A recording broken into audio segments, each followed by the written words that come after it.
Seth, the brother of Cain and Abel. Yeah, the third brother. No one talks about Seth. Yeah, his name's Seth, and he was That Cain. does not sound like a biblical name at all. It doesn't. Dude. Sounds made up. Yeah, people talk Cain. crazy. All they do is talk about Cain and Abel. Put some respect on Seth's name. Yeah, Seth was the Cooper Manning of that family.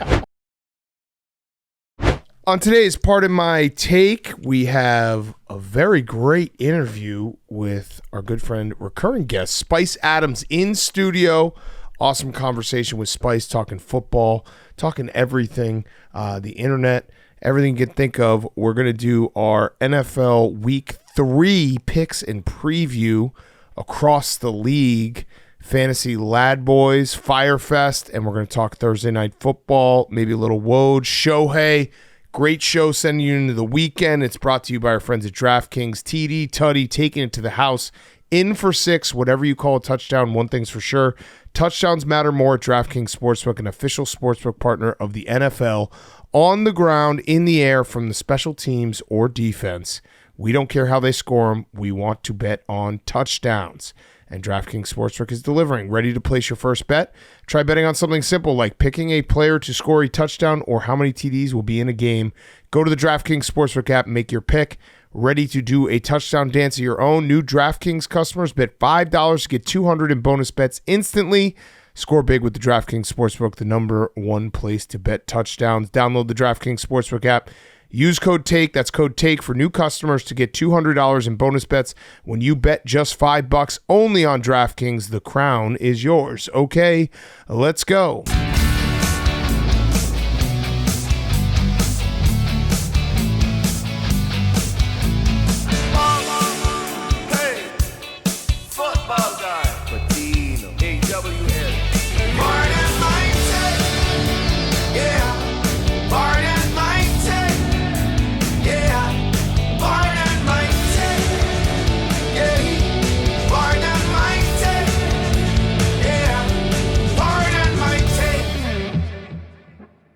Welcome to Part of My Take, presented by DraftKings. Score big with DraftKings Sportsbook, the number one place to bet touchdowns. Download the DraftKings Sportsbook app. Use code TAKE. That's code TAKE for new customers to get $200 in bonus bets when you bet just $5 only on DraftKings. The crown is yours. Today is Friday, September 20th, and Aaron Rodgers is back. The bad man is back. He looked good. He looked good tonight. Even it was vintage Aaron Rodgers getting into it with his coach a little bit on the sidelines after throwing a touchdown pass. I don't know what that was. We can speculate. It's fun to speculate. Yeah. Memes, I'm curious to hear. When you saw that, what did you think? Well, before Memes answers that, PFT, first of all, PFT, for the first 10 minutes of the show is on Zoom because he's in Austin for Pup Punk. Go check him out tonight. Rest of the show, we're in studio. Before he explains it, that actually, it was a verbal meme. Robert Salah is Hank and Aaron Rodgers is Memes because they got in a tussle earlier today too. So there's a lot of tension going into tonight's game. But Memes, how are you doing with Hank? And how are you doing with Aaron Rodgers going after Robert Salah? Which one should I do first? Whichever one you want. I think me and Hank are good. There's no problem. There's no problem. I just get really fired up during these days, and then I take things wrong a lot. Yeah. PFT, I walked into the gambling cave tonight, and Memes was the Arthur meme. He was holding with his fist, just like trembling, and I was like, "What's up, Memes? How you doing?" He's like, "Nothing. I just wanted to fight Hank earlier." And I was like, "Oh, okay, cool. Sounds good." A little bit that I saw, it looked like he wanted to fight Mincy too. Yeah. So Memes was doing a lot. He had to kick a lot of ass tonight. Yeah. No, Mitzi did a good job. Yeah. Yeah, the game was so bad. The Jets were so much better than the Patriots that we had to do the blindfold. But Memes, address the Robert Salah and Aaron Rodgers beef. There is no beef. Okay. Similar to you and Hank. Yes, zero beef. They were just talking it out. I imagine Aaron Rodgers wanted to run something else on the down before. I didn't see it because I was blindfolded. I also didn't see the push, but I'm sure everything's fine. Okay. Yeah, that's probably not far off from what really happened because Aaron Rodgers looked like he did not want to run anything the Jets were calling for him. Aaron Rodgers just wants to run the Aaron Rodgers coached offense. So he was, you could see on the sidelines, Hackett didn't look happy either. Hackett, like they were beating the shit out of the Patriots, and Hackett had this 100-meter stare on his face where he was just like, I guess this is good because we're winning, but like it'd be nice if they used my ideas. Yeah, it was.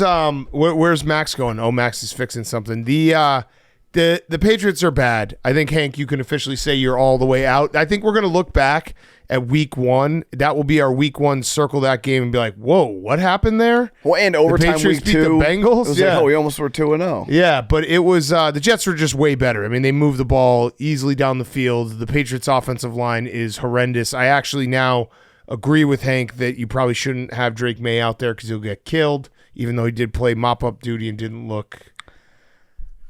There's still 46 seconds left in this game. Okay. I would love If he throws a touchdown pass? I would love to be the first person on this podcast with a rookie QB touchdown. I would not like that. No, they looked horrible. Their offensive line looked worse than the Bears.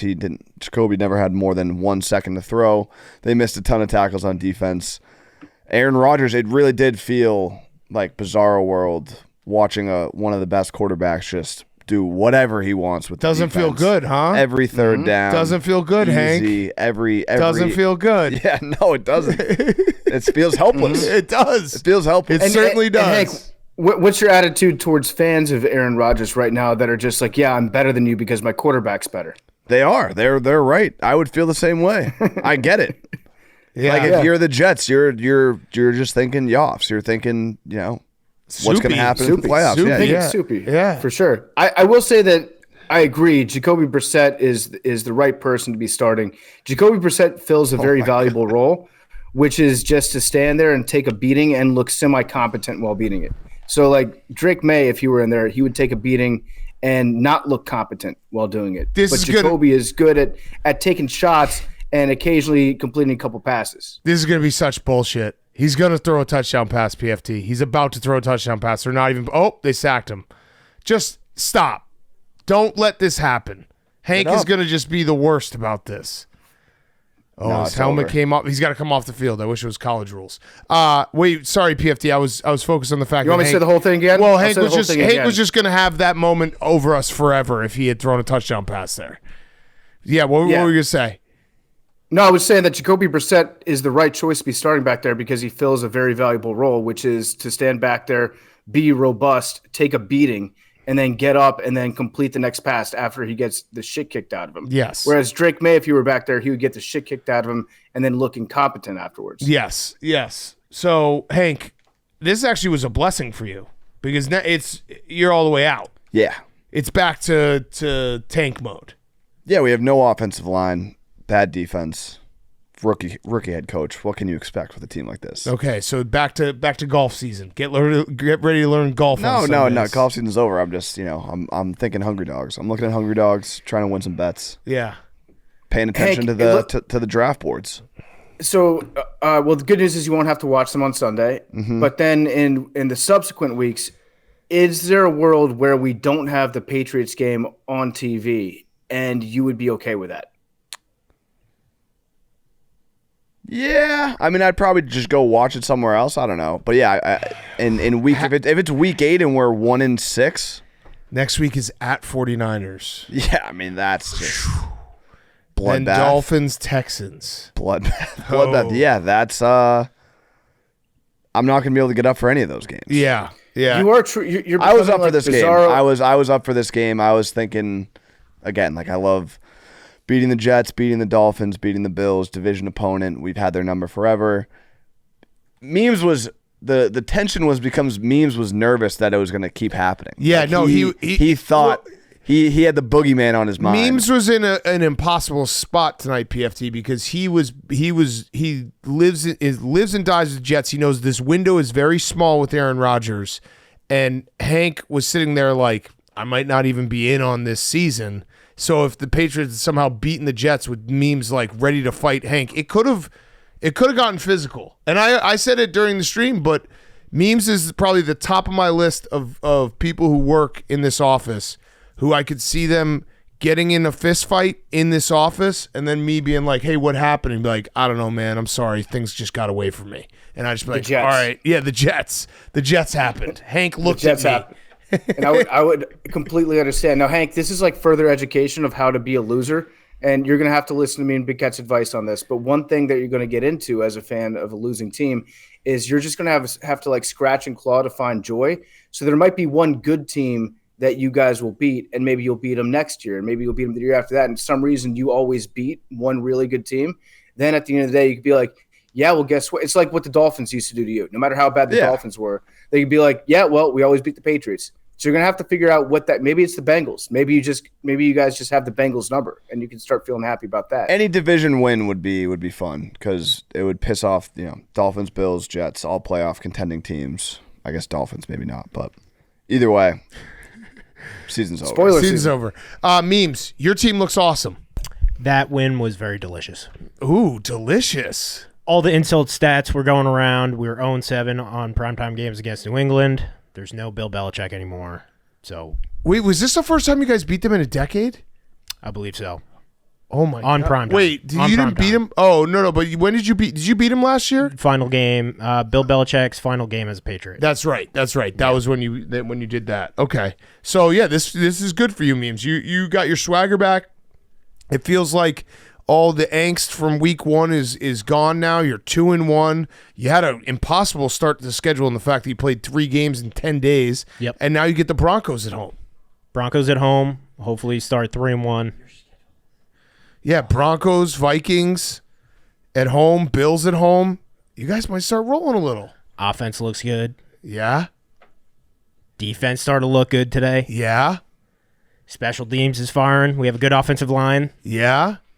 Morgan Moses going down was troublesome. That was bad, That's especially bad. because we were blindfolded for that. A lot of people Do are we know saying what the issue is? best case scenario is MCL sprain, Okay. That's not good. and then worst case scenario is just his entire knee. But Yeah, you have you a guys- first-round pick that is coming in as backup. Yeah, Olu Fashanu. Yeah. Max said he's the best offensive line. Yeah. lineman. And you guys did blitz a lot tonight, so it's not like you missed having a dominant pass rusher. You blitzed way more than Robert Salah has ever blitzed, I think, in his entire career as a head coach. Yeah, I think we're 5th in the league in defensive pressures. Wow. That's what happens when you get Bryce Huff off your team. Yeah. Although he was very good. And then once we sign Hassan, watch out. hyperdrive. Hyperdrive. Oh, you don't want to Hyperdrive. Hyperdrive defense. Oh, You don't want to say man. that. Do you think this win makes it more likely or less likely that you'll sign Hassan Reddick in the next week? Less likely because we play the Broncos.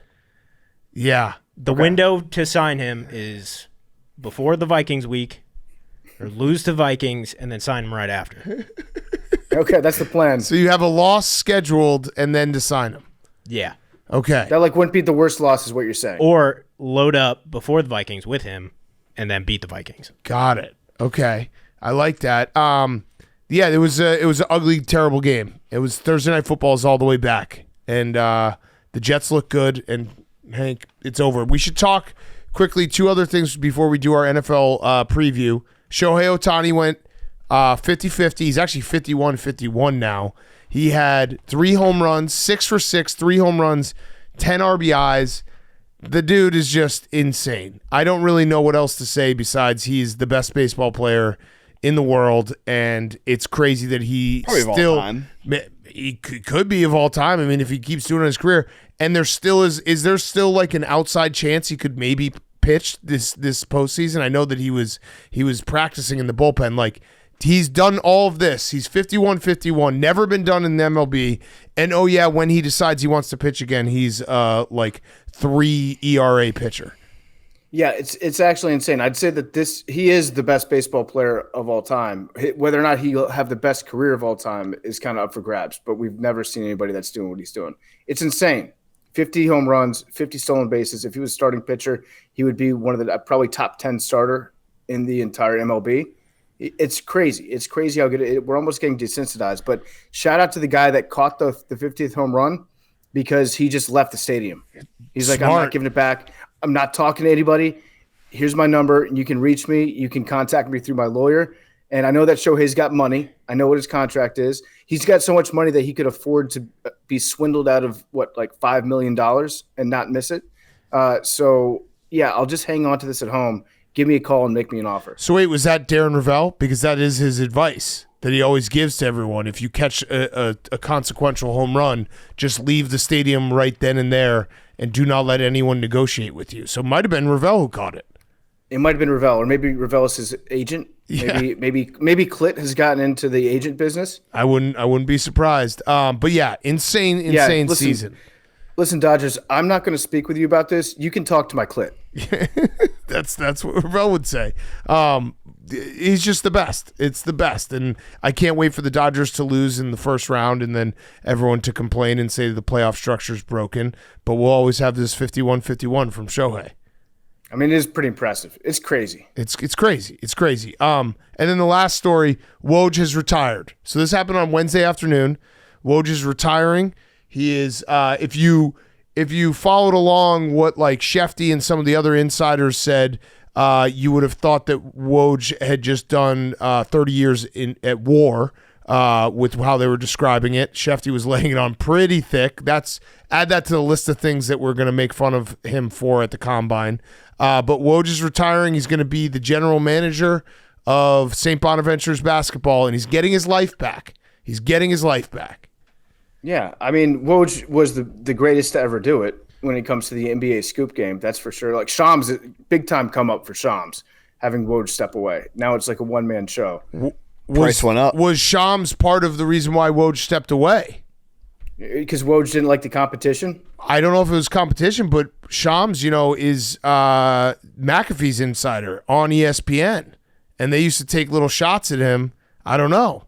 Maybe. I think if Shams was any of the reason why, it's just because he made Woj have to work so hard. Because Woj could coast before Shams was around, but iron sharpens iron. Yeah. And in this case, Woj, I think he proved himself. Like I would say, Woj was still the number one NBA insider over the last couple of years. But that, like we talked to him, and the hours that he has to put in, it's insane. So he's essentially retiring from a dream job to take another dream job, being the general manager for his alma mater, right? Yes. He went to school there. And I think his job is just going to be tweet about a recruit, just like tag a recruit on Twitter, and it goes out to his 6.5 million followers. And then the recruit's like, damn, that's awesome. Woj just tweeted about me. Yeah, it's nice. I think I'll go to St. Bonaventure. It's a big come up for St. Bonnie's. He's gonna do the NIL roster management possibly, but good for him. He gets his life back. It was tough sledding, being an insider, and it actually. I mean, we interviewed Woj. We obviously are friends with Schefter. We've had Shams on. We like him as well. Their jobs do seem miserable in terms of the fact that they can just never turn off their phone. Yeah, exactly. He's got multiple phones that he always has to have on. He has to stay up late all the time. He just lives in constant fear of getting scooped by somebody. Yeah, and I think Shams will probably go to ESPN, right? Because like I said, he is friends with McAfee, and he seems like the top free agent now. Like ESPN's got to scoop him up. Yeah, I guess so. I mean, I don't know. The price for Shams definitely went up. Yeah. What were you going to say? Do you think Woj will still break news? I think Woj... Definitely.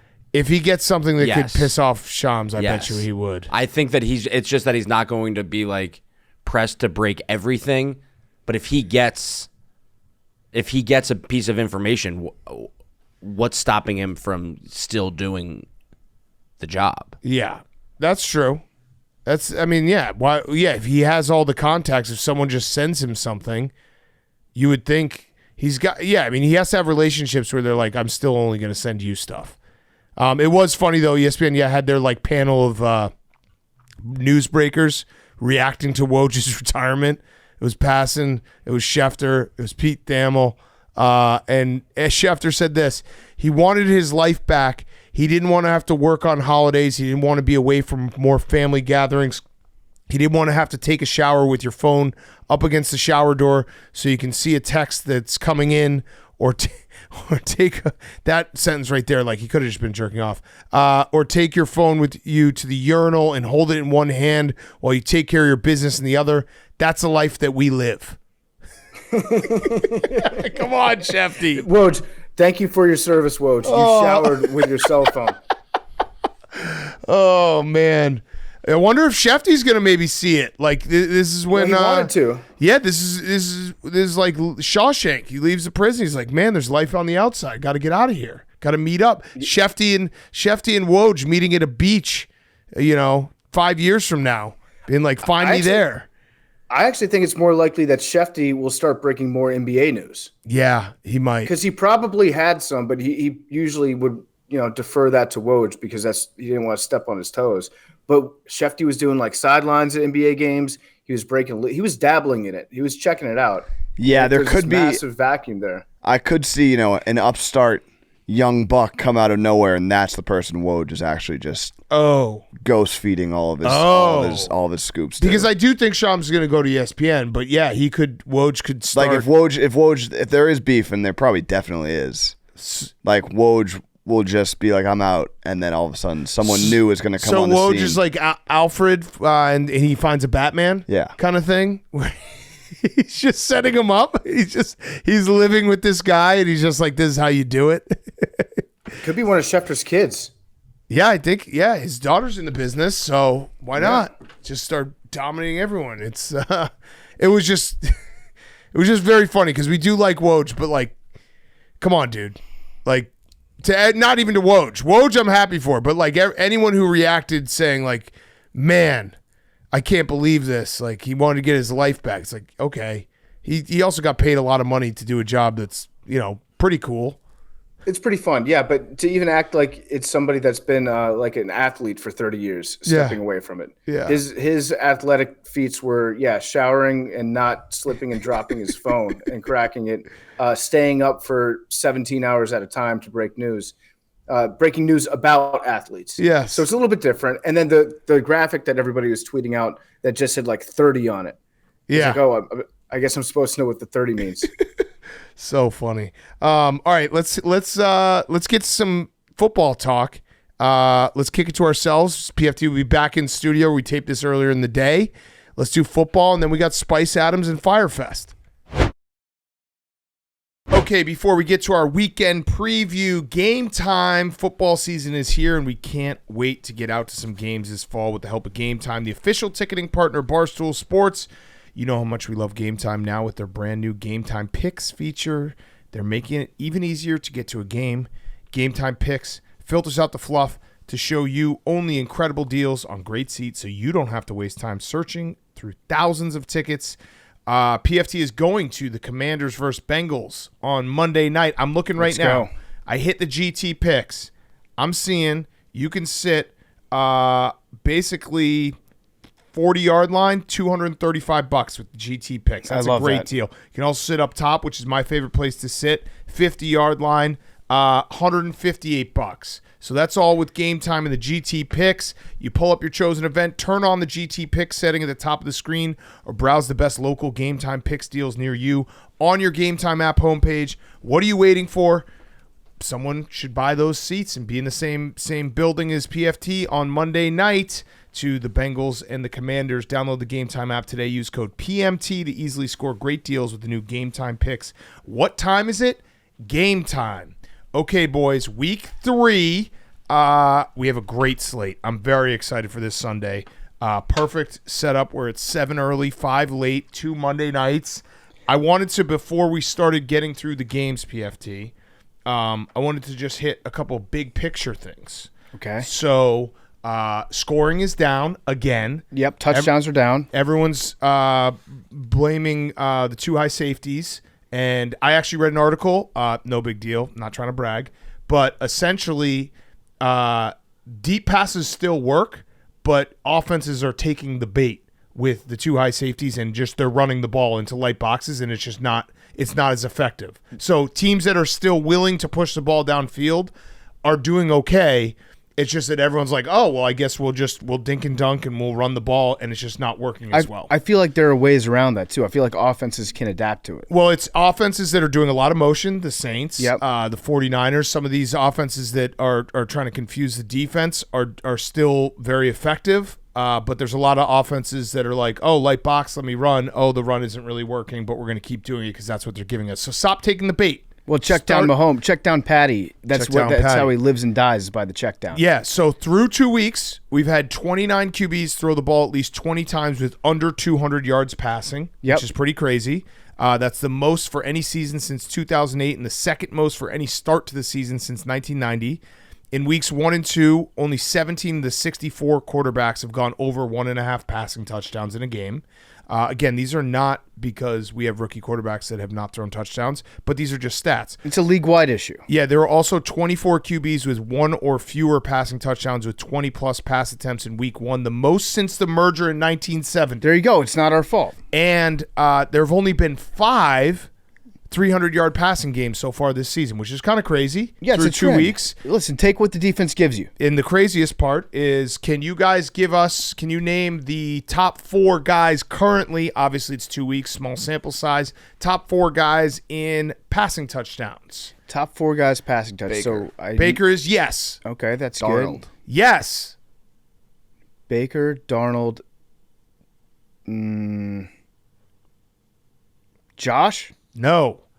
It's Baker Mayfield. Kyler. Tua. Kyler Kyler yes. Murray. Tua no. The last is Derek Carr. So Oh, think yeah, about makes sense. this. Think about if we were sitting here in August and we were like, hey, through 2 weeks, who's going to be the top of the leaderboard in passing touchdowns? And I said Derek Carr, Baker Mayfield, Sam Darnold, and Kyler Murray. You would have said you don't know ball. Yeah. Yeah, well, Kyler, I think we kind of predicted that Kyler was going to have a good year. I mean that I'm fully still healthy still Kyler. buzzing off of that first half against the Rams because that was some of the best quarterback play I've ever seen. Yeah, Kyler, when he's not thinking, when he's just going, he's so fun to watch. So fun. Incredible. He had that one touchdown pass where he did the Steph Curry. Yeah. He threw it, started celebrating before it was caught. Yeah. And we might have a new title holder for the dumb rules. So it was Mike Greenberg's dumb rules whenever he would try to fix baseball every year. Mel Kiper had a dumb rule Yes. today. Mel Kiper's dumb rule is to ban the too high safety formation on defense. Defense can't have anything. Stick to the draft, buddy. Yeah, Mel Kiper is not there to give takes. Mel Kiper is there to tell me like who is going to be the best quarterback drafted in 2027. It's also exactly what I said. This article that I read, again, not a brag, but it's not the too high safety. It's that teams are taking the bait for it. Yeah. Like, still push the ball downfield. You can still be successful. You're just taking the bait and doing you're playing into their hands. Stop doing that. I also like taking what the defense gives you, though. Yeah, but it's too much of that. It's too much of it. It's too much of it. All right, so great slate. We'll do our picks at the end. I hate the 2 Monday night games. I hate it on love Monday it. night when it's going on, when it's concurrent. I love it. You do? Yeah. I don't like it. I'm I not don't a like one it. TV guy, so I love it. I like having the one game that everybody's watching. It's kind of nice. You're kind of coming across as a one TV guy. I have 2 TVs. Okay, all right. Well, that What's the wins, Hank? Well, you're making your faces already. because fuckhead. Hank and I are in lockstep here. We've heard a couple people complain. Jerry was complaining. Someone else was complaining. I was like, dude, no offense, but you're coming across as a one TV guy, and that's a little embarrassing. Well, you're talking. That's Jerry. I've got 2 TVs. I All can right. watch 2 games at the same time. I do watch 2 games at the same time. I'm a little offended by Hank's stupid fucking face. I've been to your No, house. you got. Oh, is there only? You've does he seen have the 2 second TV? TV in the basement. I guess it's been a while. I have it set up. It's not on the wall, but I've got 2 TVs. One's on its own table, so I can go man mode and watch 2 TVs at the same time. Hank, Also, with YouTube TV, you only need one now because you could just play the mix. that's true. Hank, I've been to your house. You only have 1 TV. I am a one TV guy. Oh, yeah. you are? Yeah. So Yeah. this is Ew. projecting. Dude, No, ew. I'm not. I don't like it either. But But Well, you were- he's also not a football fan. I went Did you see Hank when you were saying the only 1 TV thing? He was like, "Ew, gross." That's you. You're a closeted 1 TV guy. yeah, No, I'm- but trust also me. not a football fan. Yeah. So it doesn't matter. I was 3 TVs control center for 5 years, and I grew out of it. Yeah. You grew out of the multi-TV phase. Yeah. So This is the only night of the year where I'm like, damn, I wish I had 2 TVs. But You want to come over? yeah, maybe. I don't like the 2 games at the same time. I like having the tradition, the routine on Monday nights of having 1 game that I pay attention to. No, I love it. And It's a treat. But the only reason why I do like it, I don't like it on Monday nights, but I like just having 1 less game on Sunday going Yeah. on at the same time. I like it. I wouldn't like it every single week. I like that they do it, once or twice a year. It's a nice little treat. They should also switch the games kind of like, I wish it was Bills Bengals. Yeah, no, Commanders, Jags. Bills, Bengals, Commanders, Jags would be perfect setup. Yeah. And just start Commanders, Jags at like 10 o'clock. Yeah. Yeah. And But- whenever the Jags are playing in primetime, it should be against the Tennessee Titans, and it should be on a Thursday night. Yeah. I like it just because you are guaranteed some type of drama on Monday night where it's like there's nothing worse than a Monday Night Football where you just get a blowout. When you have 2 games, there's chances are you're going to get at least something good. Yeah, and the Commanders are on blowout alert. Yeah, for sure. So are the Jags. All right, so let's get some games. Let's talk some games. These are early games. Houston Texans going to the Minnesota Vikings, 2-0 versus 2-0. Did you see that Aaron Jones is trying to basically bring the Lambeau Leap to Minnesota now? I don't like that. Calling it the Bank Vault.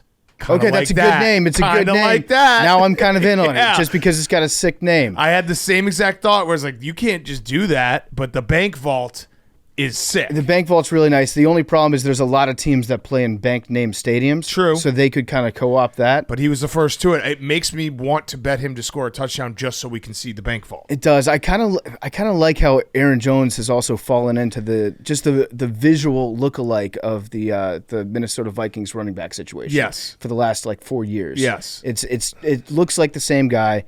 This year it's Aaron Jones, and he's playing pretty well. Sam Darnold is definitely comeback player of the year at this point, right? At this point, through 2 weeks. Yeah. If Ricky Pearsall gets on the field, it's probably going to be him. Yeah. But through 2 weeks, it's Sam. And these two teams also have the league leaders in sacks. Ooh. How about that? Okay. The two team leaders in sacks. It also is the Daniil Hunter revenge game. The Daniil Hunter revenge game, and also Jonathan Greenard revenge game because he left the Texans for the Vikings.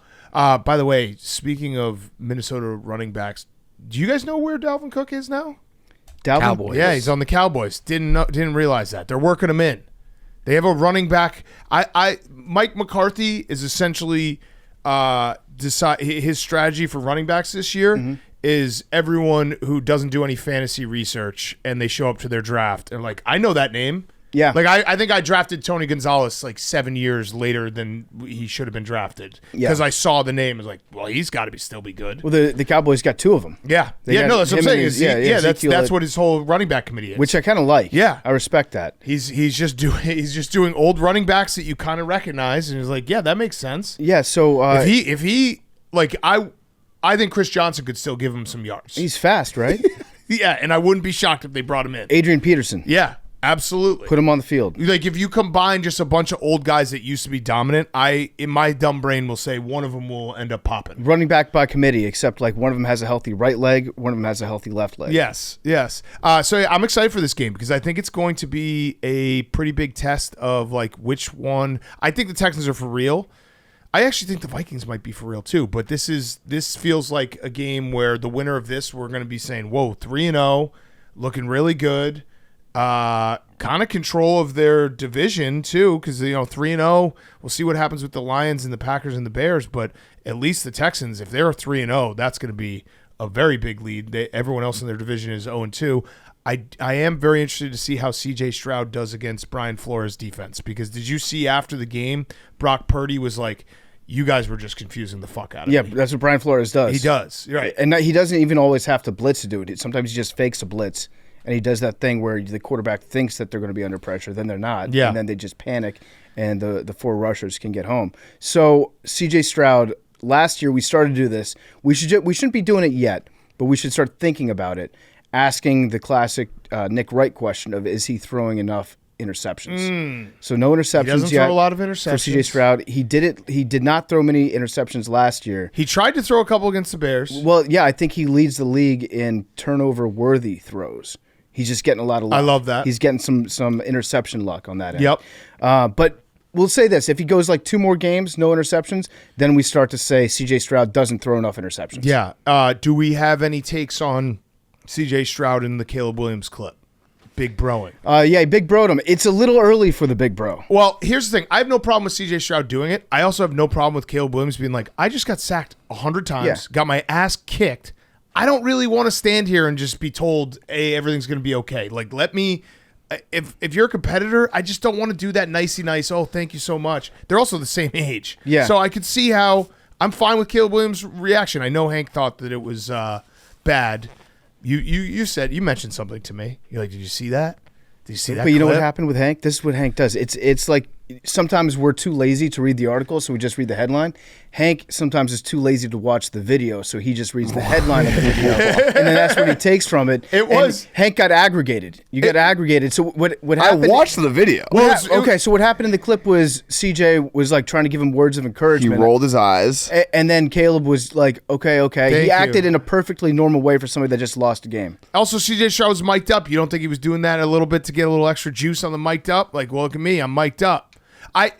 It was also a perfect encapsulation of the internet where whoever shared it, however you first consumed it, the caption just changed what you thought. Exactly. Yeah, you read the headline and didn't watch the video. Yeah, I watched the video. Okay, so you thought it was too much. Do you have any problem with CJ Stroud, who is a very, very good quarterback, 2 games into his second season, big broing people? It was a little early for a big bro, but I just thought Caleb Williams' body language was bad. Like he was a little bit too cool for school. I liked it. A little bit too cool for school. He's pissed off. No one's show me a good loser, and I'll show you a loser. Yeah, no, that's true. But he's just gotta. He's right now. He's too cool for school. He kind of said that in the offseason, like, oh yeah, we're gonna. He's cocky. Oh, okay. And at The some punt point, thing, that's he's got to back it up. At some point, he's got to back it up. It's cool if he can back it up. All He's good. going to this week. If he doesn't, then it's going to be like, oh, maybe you should have been a little more, receptive and open to your peers. And of the comments, you think that if he had been more receptive of CJ Stroud saying, "Hey, don't worry, it's going to be okay," he would be okay? Maybe, yeah. He didn't say anything. How would you have liked him to respond? CJ Stroud didn't say anything. He wasn't like, "Hey, man." He rolled his eyes. Yeah, but if CJ Stroud came up and was like, "Hey, man, I saw that one play. This is actually how you're going to want to read the safety going forward." Then it's like, yeah, okay, you should probably listen. But he literally just said, "It's okay, man. Keep your head up." He was doing it for the camera. CJ Stroud was. And Caleb was a little bit dismissive. It's not a huge deal. I just think when it's all said and done, if things don't turn around, then it's not going to look great. That will be the point. What are you going to say, Max? You brought up the punt thing. Have we talked about the punt thing? Yeah, everyone talks about the punt thing. So have we talked about the punt thing? He said to Tory Taylor, "You're not going to have to punt much." Guess what? Did you not hear about the offense being down league wide? Punts are up. Punts are up. Punts are up. It's a big year for punters. Caleb Williams had no idea that punts were going to be in vogue this year. You can't predict that stuff. It's like inflation. You can't predict that. And also, Tory Taylor's a really good punter. Maybe it's just Caleb Williams being a good teammate. Guess what? Credit to Ryan Poles for getting ahead of the league-wide trend. Correct. That punts are going to be up and using a draft pick on a punter. Actually, yeah. If Ryan Poles had taken Tory Taylor 1-1, I would have been fine with it, with how people are using their punters these days. In the way the league's going these days, you want to be ahead of that new trend. And the new wrinkle is going to be just punting more. When everyone zigs, we zag. Okay. Next game, Chargers at Steelers. This one's going to be gross. Gross. I think it's Steelers minus 1.5, over under 35.5. So we had a new Tomlin. We had a new Tomlin drop. Mm-hmm. Mike Tomlin was talking about the petty game ball. And a new Harbaugh. We had a petty game ball that he gave to Russell Wilson after the Steelers beat the Broncos, which a petty game ball, Russell Wilson didn't play in the game, but it was a petty game ball. And a reporter asked him to go deeper, and he said, "I can't give you all the ingredients to the hot dog. You might not like it." Yeah. He might have stolen that from Justin Fields, who's a vegan, trying to sway him into not eating meat anymore. He's like, you know what goes in a hot dog, coach? His lips and asshole. Yeah. So he's I like the petty game ball. And then the new Harbaugh was very funny. He said, "Like Moses, I'm going to die leaning on my staff." Yeah, that's a really good one. So I looked. That sounds like something you would. That sounds like something you would say. I looked into that quote, and it's not the first time Harbaugh said this. He said it back in January. He said, "I'm gonna like Moses. I'm gonna die leaning on my staff," implying that he would die leaning on his coordinators and the other coaches, and everybody that happens to be working with Jim Harbaugh on game from Michigan, he said this? At Michigan, yeah. So he was implying, I will die leaning on Connor Stallions. Well, he never met Connor Stallions. Never met Connor Stallions. Not his staff. Ball. Moses, he's implying, died leaning on his staff, his physical staff, right? Mm-hmm. I looked into that quote. He actually stole that quote from Lou Holtz. Oh. But when Lou Holtz said it, he said that he's going to be like Peter, dying leaning on his staff. That's also a wrong quote because Peter was crucified. The actual guy that leaned on his staff was Jacob. So it's like we're playing a game of football guy telephone right now, and Harbaugh has just rolled into the whole Moses thing. Moses does hit harder. What about Seth? How'd Moses die? Moses died wandering the desert. Yeah. He never made it. What about Seth? Seth, the brother of Cain and Abel. Yeah, the third brother. No one talks about Seth. Yeah, his name's Seth, and he was That Cain. does not sound like a biblical name at It all. doesn't. It Dude. sounds made up. Yeah, people talk Cain. crazy. All they do is talk about Cain and Abel. Fucking put some respect on Seth's name. Yeah, Seth was the Cooper Manning of that family. But yeah, so that was a great quote from Harbaugh. I don't really understand what it means, but I like it. I also think that Harbaugh may have saved one of his players' lives this week. Oh. Because they stayed out east, right? Yeah. So they stayed in Charlotte, and they're going up to Pittsburgh for the time zones. Jim Harbaugh is a big believer in sleep preparation. He just wanted to watch his team sleep. Probably, yes. He wanted to make sure that they were all in the same place. He wants to keep them in hotels so that Yeah. Herbert has a chance of getting stuck in an elevator again. Yeah. But Joey Bosa's house got broken into on Monday. Shit. Well, there was an alarm that went off. The cops showed up. The cops went into the house with their weapons drawn because they had an alarm. Turns out it may have been a false alarm. It was like the wind that set it off. Okay. But if Joey Bosa had been home, the cops breaking in with their guns, Joey Bosa's I'm going to go out on a limb and say he's probably a gun owner. It could have gotten messy if Yeah. he hears people breaking into his That's house. true. So Harbaugh might have saved Joey Bosa's life. I think this team is circling the wagons. Yeah. They also they were doing like some type of community service. I think they were boxing lunches for homeless people or something. He was doing like a food pantry, right? Mm-hmm. And the food pantry owner said that they actually broke the record for most lunches boxed in an hour, and Harbaugh was like, "Fuck yes." He definitely like asked them beforehand, Yeah, what's the what's the record? record? And then he told them we got to beat this record. I got a question for you guys. This is high level handicapping of football. There's a report out there from Joey Bosa. He says that Jim Harbaugh has told Justin Herbert no more high fives when coming off the field to protect his hands. Is that a good thing or a bad thing in terms of team vibes? So was that Bosa's idea or was that Harbaugh's idea? It's Harbaugh's idea, but he told Bosa no more, like Herbert, no more high fives. Walking off the field, no more high fives. I feel like that's going to hurt the team. I don't know. It helps his hand, but you got to give a guy a high five every now and then. Can we go left hand? Maybe fist bump? Fist bump? Trent Dilfer fist bumps his players all the time. Yeah, that's true. I don't know. I saw that and I was like, okay, we're really going. It's just Harbaugh's going crazy. I think love it. Harbaugh's going to have like 7 or 8 different things that he's going to come up with, like Yeah. small little details that he's going to change the rules on this year. I don't know. If you're Harbaugh, like human body craves contact. Let your quarterback high five somebody. Yeah. What if they just start kissing their boys? Oh. A little smooch coming on. Yeah. I like that coming Yeah. off the Little sideline. smooch. I like that a lot. The first European football team. I think this game is going to be gross though because I think the Steelers defense is legit. And this is a game where the Chargers, they've run the ball very well, but it's a Greg Roman offense. Obviously, Tomlin knows it because he was with the Ravens. I don't know if they'll be able to pass it on the Steelers. And then the Steelers, Justin Fields, he's done enough to not make a mistake, but it hasn't been an explosive offense. They don't have a ton of weapons. Mm-hmm. So I think we're going to get one of those, maybe 12-10 type of games. That would be classic. Yeah. And I bet both coaches would love that. Yeah. Tomlin also said, he was talking about the Russ versus Just thing that he's got going on. He says, we're ready in a plan that features Justin and his readiness, which is a great Tomlinism right there. Like the readiness factor for Justin is higher than it is for Russ right now. And then I saw a couple articles, quarterbacks get injured, you start to talk about which teams have a luxury at the quarterback situation. I saw a couple saying, like, what if the Dolphins traded for Russ Wilson? That would be a great move probably by the Steelers, I was right? going to say, not for the Dolphins. Yeah, you sign Russ Wilson for basically nothing. Yeah, but if and you're then the you Dolphins, can trade him. you just don't have a quarterback. You don't have a quarterback anymore. Yeah. All right. Bears and Colts. I think this is the week, boys. I think this is the week. I think the Bears are going to run it down their throat. Your face. And this is where the podcast listeners are going to be like, they just pick on Hank. He just went like this. Like that. Do that one more time? Do it one more time. No, Yeah. you do it one more time. Yeah, that's what he did. That's the face he made when I just said that. That's probably the same face a lot of people listening to the podcast made. The Colts defense is very bad. They give up the most rushing yards. They have DeForest Buckner's now out. You call him DeForest Buckner. DeForest Buckner's out. He's never won a ring. The secondary is banged up a little bit. I think this is the week that the offense looks good.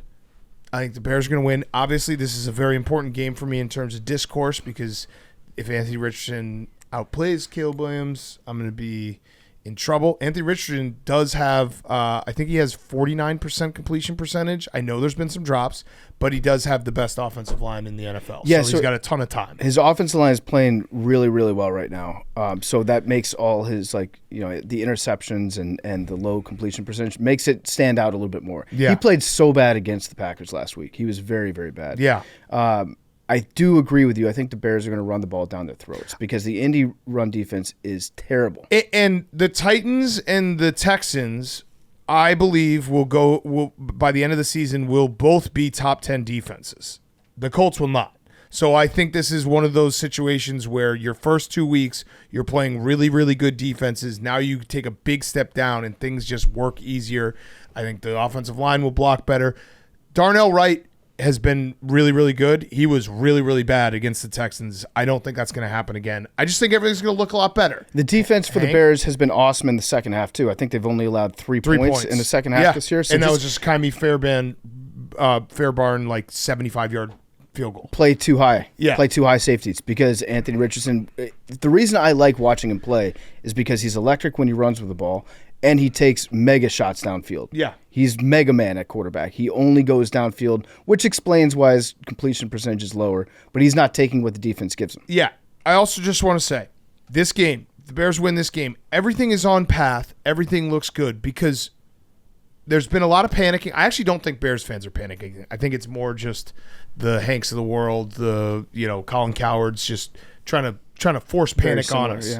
Yeah. Very similar. It's I don't one have and to the force same. panic on you at all. The Bears are 1-1. You're panicked. The Bears are 1-1 before the season. I had the Texans as a loss. When we did the schedule, I was like, we're gonna lose to the Texans. Yeah, Hank, you do force the You panic. force panic.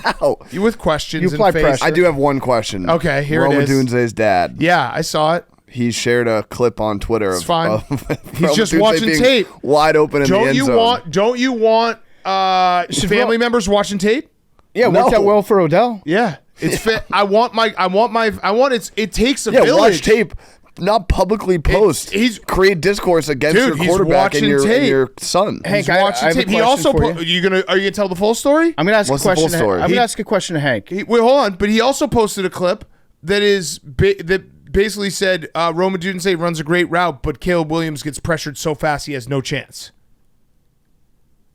Okay. So You did didn't mention you read the headline of Roma Dunze's dad's film I breakdown? didn't see. I watched the clip he posted. I didn't see the other clip he posted. Okay, did he post a clip of Roma Dunze dropping a touchdown catch? I don't think so. Okay, so it That sounds happened as selective. well. So maybe Caleb Williams' dad Max. should post that. What about the reports of DJ Moore liking Justin Fields better? DJ Moore did like Justin Fields better. DJ Moore apologized for his body language on Sunday night, which I thought was bad. Like DJ Moore He just stopped running routes. DJ Moore is He also said that thing to Tyson Bagent that no one really knows what he said, but some people are saying have what? report. What he Oh, say? we're There now have been lip reading reports? Yep, the experts. lip-reading We're lip experts reading were like, experts. we need you out here to Tyson Bagent. No, DJ Moore. I think TJ. That's crazy. You don't try to put panic That's on me. crazy. DJ Moore he just got paid. He's a number one. He's on a team with a rookie quarterback, a rookie wide receiver, an offensive line that's been struggling. DJ Moore has to step up and be a leader. And I think that was a moment where he realizes his body language and the way he reacted was probably not great. He admitted that in press media this week. DJ Moore is going to be a lot better, and this is going to be different. I'm watching the clip right now. There's no panicking. DJ Moore walking down the sideline. It looks like he might say, "Dog, I need you," to Tyson Bagent. No, he was saying, "Dog, that was a sick throw," and Caleb Williams is going to go off against the Colts. He might have also said that. Yeah. I'm not sure. Here's what it comes down to when it comes to lip reading videos. Whatever you say in the caption is what he said, I will believe that. Yeah. I'm highly suggestible to believing what people say in that. Now, I'm not panicking. I just realized, though, I've been going like this entire segment, so I'm not panicking. I wouldn't panic. I'm not. I think Caleb will be fine. Who was talking about panicking? I mean, the funniest. Come on, guys. The funniest You guys result are for this fucking podcast funny. would You're be funny. would be if the Bears beat the Colts, but they ran for like 4 touchdowns and Caleb didn't throw a touchdown. I wouldn't give a fuck. I want to Yeah. win games. Actually, I want the Bears to go on a huge winning streak, and for some reason, Caleb just to not throw touchdowns. He can have as many yards as he wants. Yeah. Just to watch that discourse build up. Fine. Love it. Max, another question. Again, you guys are you guys know how to you're funny. You guys are really question. funny. The panicking stuff and everything. You say that you just want the Bears to win. What if Caleb Williams throws for 375, 4 touchdowns, but they lose off of like special teams turnovers, like something fluky like that, but Caleb Williams goes 375, 4 touchdowns. Or we did this last week. Yeah. I'd consider taking that this week. You would definitely take that. I said I'd consider taking that this week. What if he throws for 300 yards, 4 touchdowns, the Bears lose, Torrey Taylor gets injured? But Anthony I wouldn't Richardson want that. throws for 400 yards and 5 touchdowns. I do not want that. It's just football, guys. Come on. There's more things to life. All right. No one wants the Bears to be better than me. No, you're a liar. You're a liar, and you lie. No. We have a people forget that for this week, too. Yeah. The combined age for Caleb Williams, 44. Yeah. 5 years younger than the starting quarterbacks in Utah, Oklahoma State. Yeah. Fun I fact. Caleb and mentioned Anthony that on Richardson? Wednesday. Yeah, that's Yeah. crazy. Yeah. It's a crazy. people forget that. I've seen it everywhere. Yeah. Yeah. Okay. Giants and Browns. Ugh. Gross. Ugh. Is Conklin going to play? Ugh. If he plays, then I think I like the Browns. I kind of want to bet on the Giants this week. Ugh. I know I it's don't gross. hate it. I know it's gross, but There's this 2 gross bets out there. There's more than 2. There's more than 2. I mean, the Panthers will get to. That one's for sure. I do think that if the Giants lose this game, the Brian Daboll hot seat, it's hot. So I want to take the Giants in this game. I am worried about Daniel Jones against the blitz. You saw it week 1 against Brian Flores' defense. Jim Schwartz is going to do something similar. Like Daniel Jones played okay against the Commanders because their defense can't do the things that the Browns defense and the Vikings defense can do. Like play defense. Play defense. That I saw a very funny stat. I believe. Wait, was it? Oh, I think Daniel Jones was the only NFC East quarterback. Oh no, never mind. I don't have the stat.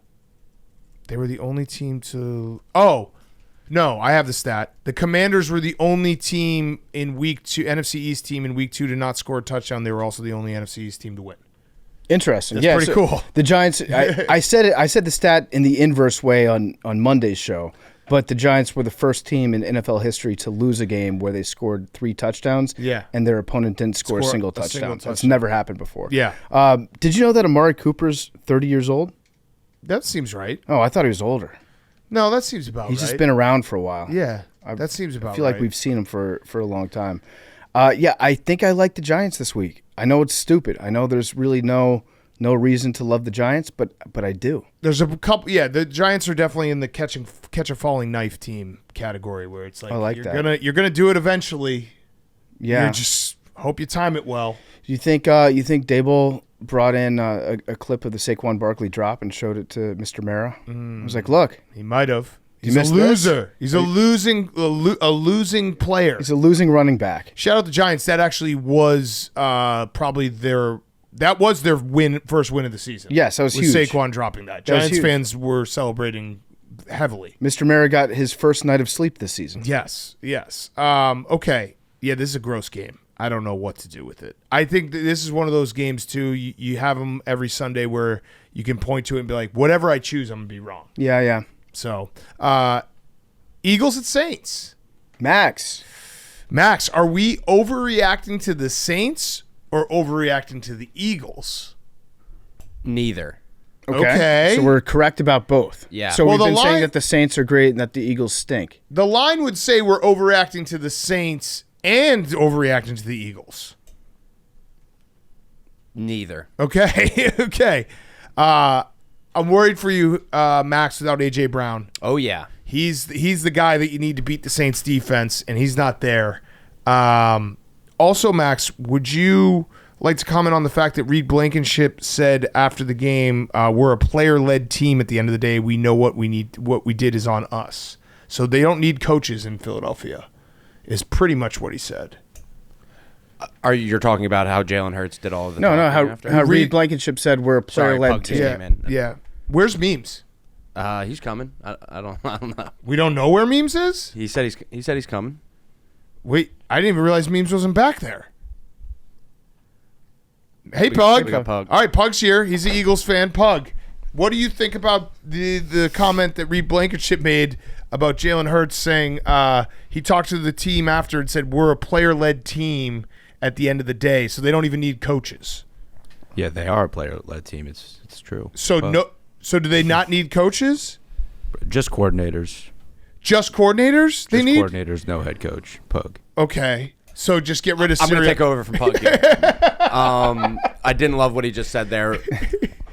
We do need coaches. Coaches are good. Coaches are, they're not talented right now, but you need them. Wait, the coaches lack They're not talent. talented right now. Talent's not something you can just doesn't go up and down. Yeah. It's not a hot and cold it's not thing. Good. I've already You either have it or you given don't. my report card on the Eagles. But Max, coaches. are you saying that the coaches lack talent? Right now, just right They now. lack, They're not talented at being coaches. at being Currently. Coaches. correct. Okay. Yeah. just But, currently. but things can change. So it's a coaching everything- issue for the coaches. Correct. They need to Right. get more talent out of themselves. Correct. But I also like your leaders stepping up and being leaders. Right. So like Jalen Hurts, the report was after the game, Jalen Hurts took over the locker room and he was the one that spoke, and Nick Sirianni didn't say anything, and then when asked about it later, he goes, Jalen Hurts said everything that I needed to say. That would have been funny if Jalen Hurts was talking, and because Nick Sirianni is so Italian, he was just doing sign language in Italian. I'll also say this. I also think the players may respect Jalen Hurts more than Nick Sirianni. at this You point. think? So I don't hate Jalen Hurts taking over that role of motivating the players. So you don't have a coach? No, he's not very good. No, you don't have a coach. We have Jalen Hurts, great leader. Okay. Uh-huh, And so- coach? So who makes Could up the be. game plan? Yeah. Who That could be sets the coach. schedule? That could be the coach. No, wait, sets the schedule. That's the NFL. No, like No, the practice. no. Like, all right, this is what we're gonna do. No, the actual schedule of like, all right, this is when we're going to leave. Like, practice tomorrow that's- at 8 o'clock. But like I'm saying, motivation. That's all on Jalen. So what would it be that you would say Nick Sirianni does? I told you they're not overreacting about the Eagles. Right. No, I mean, Right. just direct This is- question. No, this is not an overreaction. Like, What I'm saying, Just like I'm not panicking, you're not overreacting. no.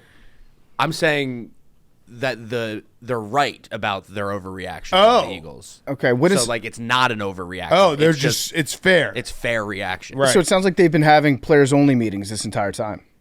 No, they had. I think that it started after. kind of just like a cuck chair situation. yes. They're having players only meetings, but It's- Nick Sirianni's sitting He's there. watching. Yeah. Nick Yeah. Sirianni definitely thinks he's on a text chain with all of his offense, and they're on a side text chain. Yeah. Yeah, for sure. So Listen, so you don't it's have a not coach. Good. I'm not over here trying to convince you that it's good. It's bad. Also, I got into the film room a little bit. I did Okay. too. I watched the All-22 of Caleb. Not that bad. I didn't watch the All 22. I watched one thread of a guy who watched the All 22. Okay, nice. The D line is so much worse than you could possibly imagine. Yeah, it's really bad. They're averaging. I think they have the worst run defense in the NFL. I have a pick. I have a solution for you.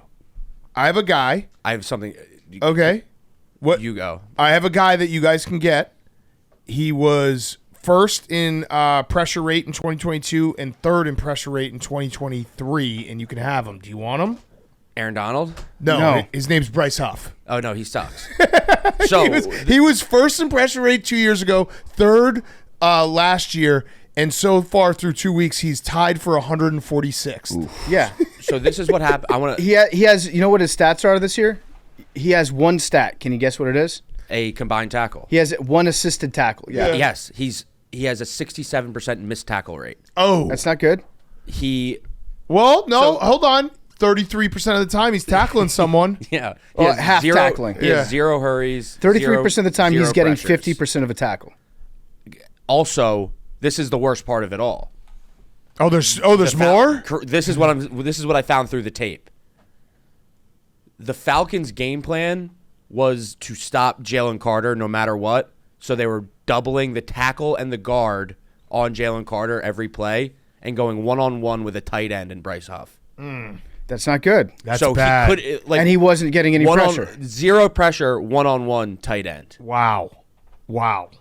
I only saw a couple plays because like I said, it was a thread. Right. But that's what that thread told me. What about another player, Max, that might be available? He hasn't played this year. Aaron Donald? No, he hasn't played this year, but he knows the system. Even though, He knows the town. He knows the fans. Fletcher Cox? He doesn't mind getting booed.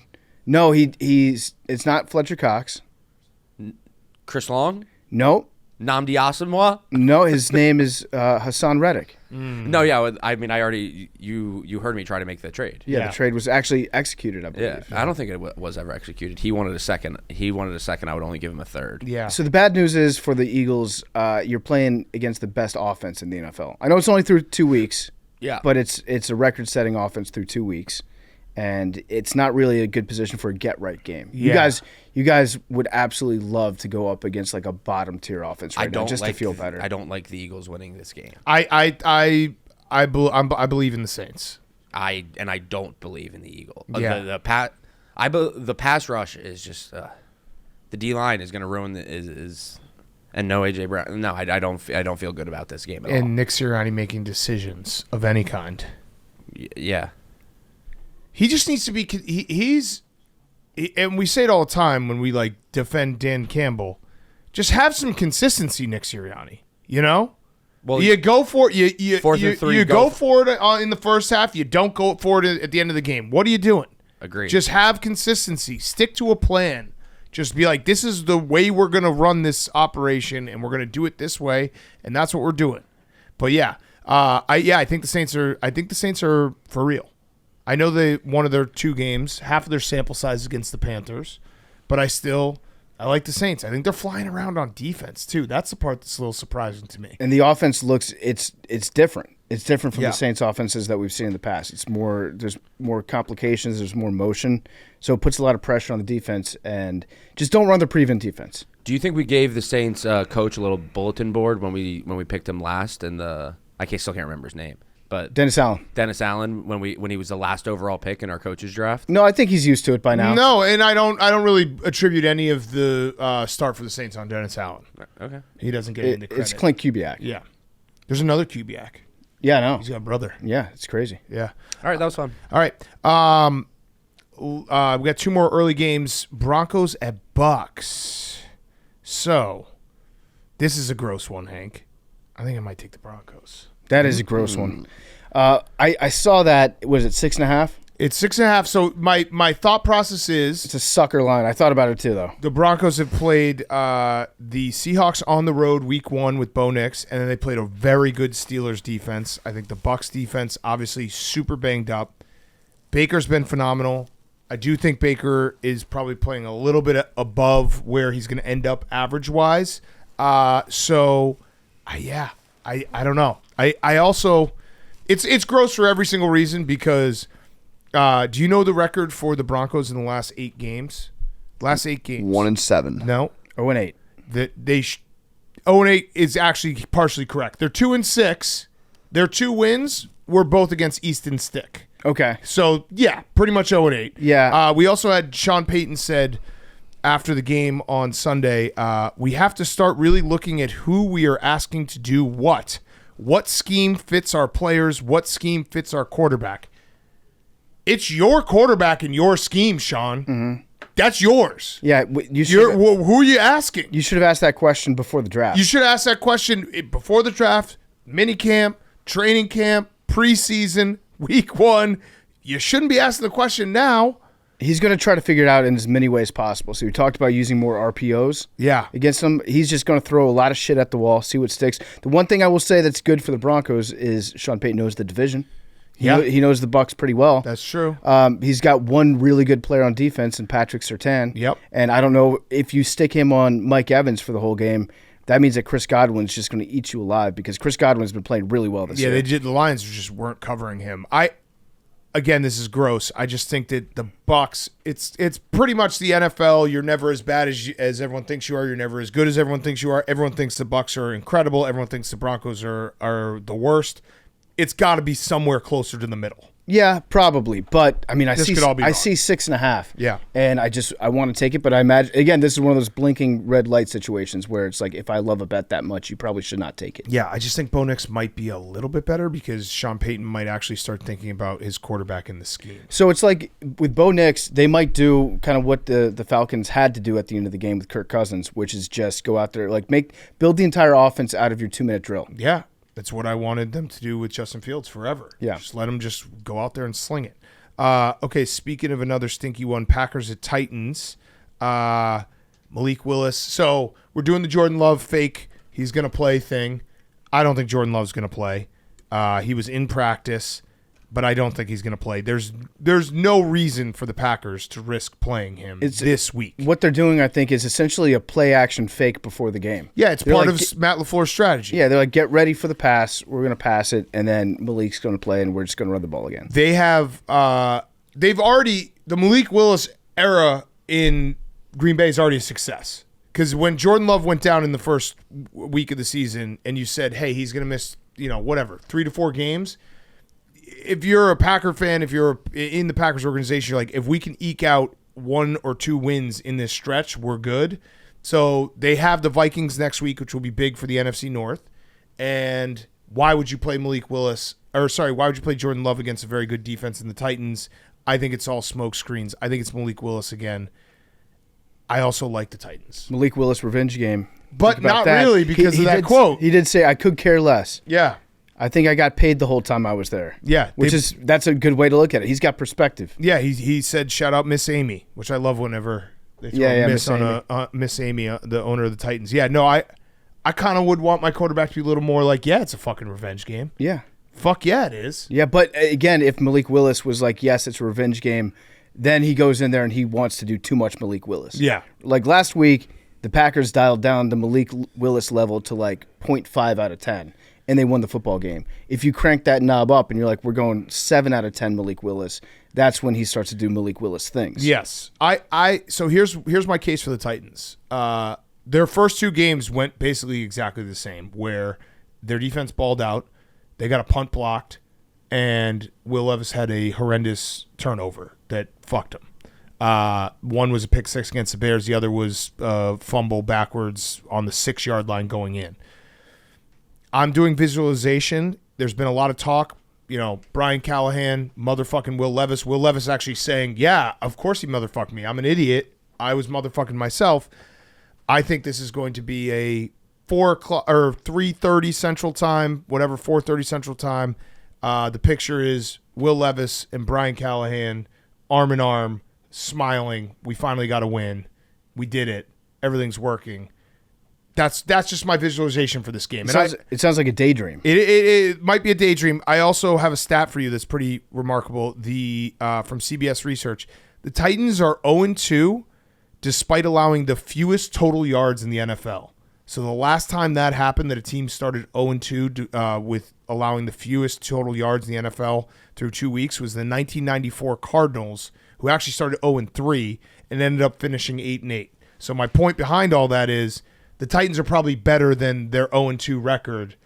They'll be in some of these games. They were in both their games. Yeah, and listen, some of those yards came on turnovers that were deep in your opponent's territory. Right. So that's not doing any favors. And again, Malik Willis, that was a phenomenal game plan against the Colts. Matt LaFleur is a really, really good coach. I expected that out of Matt LaFleur. He threw some wrinkles. He played to their strengths. I just think this Titans defense is different than the Colts defense, where you're not going to be able to run the ball like you did, and Malik Willis is going to be pressured in a way that the Colts weren't able to pressure Malik Willis. Are you a little bit worried that the Packers have fixed their defense?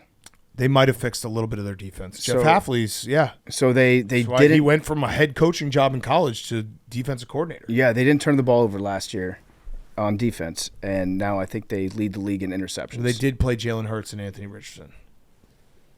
It's true. Yeah. That's true. But you're going to lump Jalen in with Anthony? For turnovers. Okay. The Packers defense is good. I think the Packers are a good team, and I expected them to win last week. Like I said, this is how good organizations run. You lose your quarterback, and they still find a way to tread water. I'm buying the Titans. It's just stupid. They'll probably end up losing by 7 somehow, lead the game all game, and then lose by 7. But I'm going to do it. I don't hate it. And in fact, I like betting on teams that look really, really bad against teams that just look really, really good. Right. It's a good formula. Right. And the Titans defense is very, very good. And because of their 0-2 record, I think they're getting overlooked a little bit. Okay.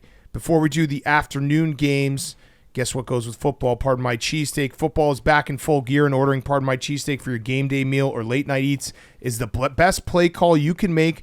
Pardon My Cheesesteak brings you awesome cheesesteaks, loaded fries delivered right to your doorstep, and will be offering free delivery throughout the entire football season. Take your pick of delicious cheesesteaks made with fresh, thinly sliced steak, melted provolone, mouth-watering cheese sauce, and caramelized onions on a toasted hoagie roll. We have classic cheesesteaks, Chipotle chicken cheesesteaks, Chipotle cheesesteaks, excuse me, buffalo cheesesteaks, buffalo chicken cheesesteaks. You can order the popular Big Cat combo. Get your cheesesteak of choice, fries, and a drink. Find a Pardon My Cheesesteak near you and order yours now at pardonmycheesesteak.com. Use code AWL for free delivery. Okay, afternoon slate, boys. Some good ones. Mm-hmm. Not a great one, but let's talk about it. Panthers at Raiders. Yeah. Stinky. We didn't mention, by the way, we should have mentioned that we should have predicted on Sunday night that Bryce Young was 100% going to lose his job because Dave Canales did say Bryce Young is our quarterback. Yeah. And when you say 24 that. hours later, he was like, just kidding, Andy Dalton's our quarterback. There's no better sign of a quarterback not being your quarterback anymore than saying Bryce Young is our quarterback. The old Lovey Rex is our quarterback. Now, that's the death knell for a quarterback. He might have just said Bryce Young is a quarterback. He is everyone, a quarterback. and everyone But thought is he? that he said R. Yeah. Yeah. There's reports that Bryce Young was pissed. Well, of course he's pissed. He's probably pissed at himself. He's Yeah. probably embarrassed. Yeah. I mean, it's been pretty embarrassing what he's put on tape for the last season in 2 games. It's really, really crazy to think that they went this entire offseason, didn't play him in the preseason, except for like 1 drive.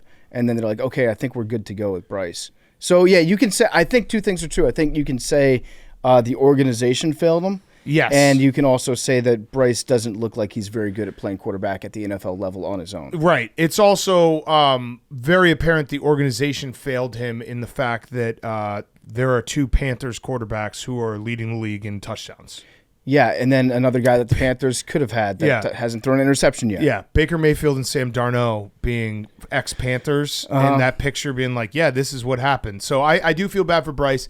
I do think they're live in this game because of Andy. Yeah, so all of his teammates have to be feeling like a little bit better that they have a quarterback that can go out there and maybe complete a pass. Like Adam Thielen has to be, every play, he has to be like running a little bit harder. The offensive line has to be playing like a tiny bit harder because they think that they have a chance. Those guys know. They know in the locker room who gives them the best chance to win, and it's Andy Dalton. Andy Dalton did play last year for the Panthers. Remember, he had that dinosaur, though. But he had that game against the Seahawks where he threw for like 300-plus yards. He's still got the red rifle arm. He's still good. So are you going to do it?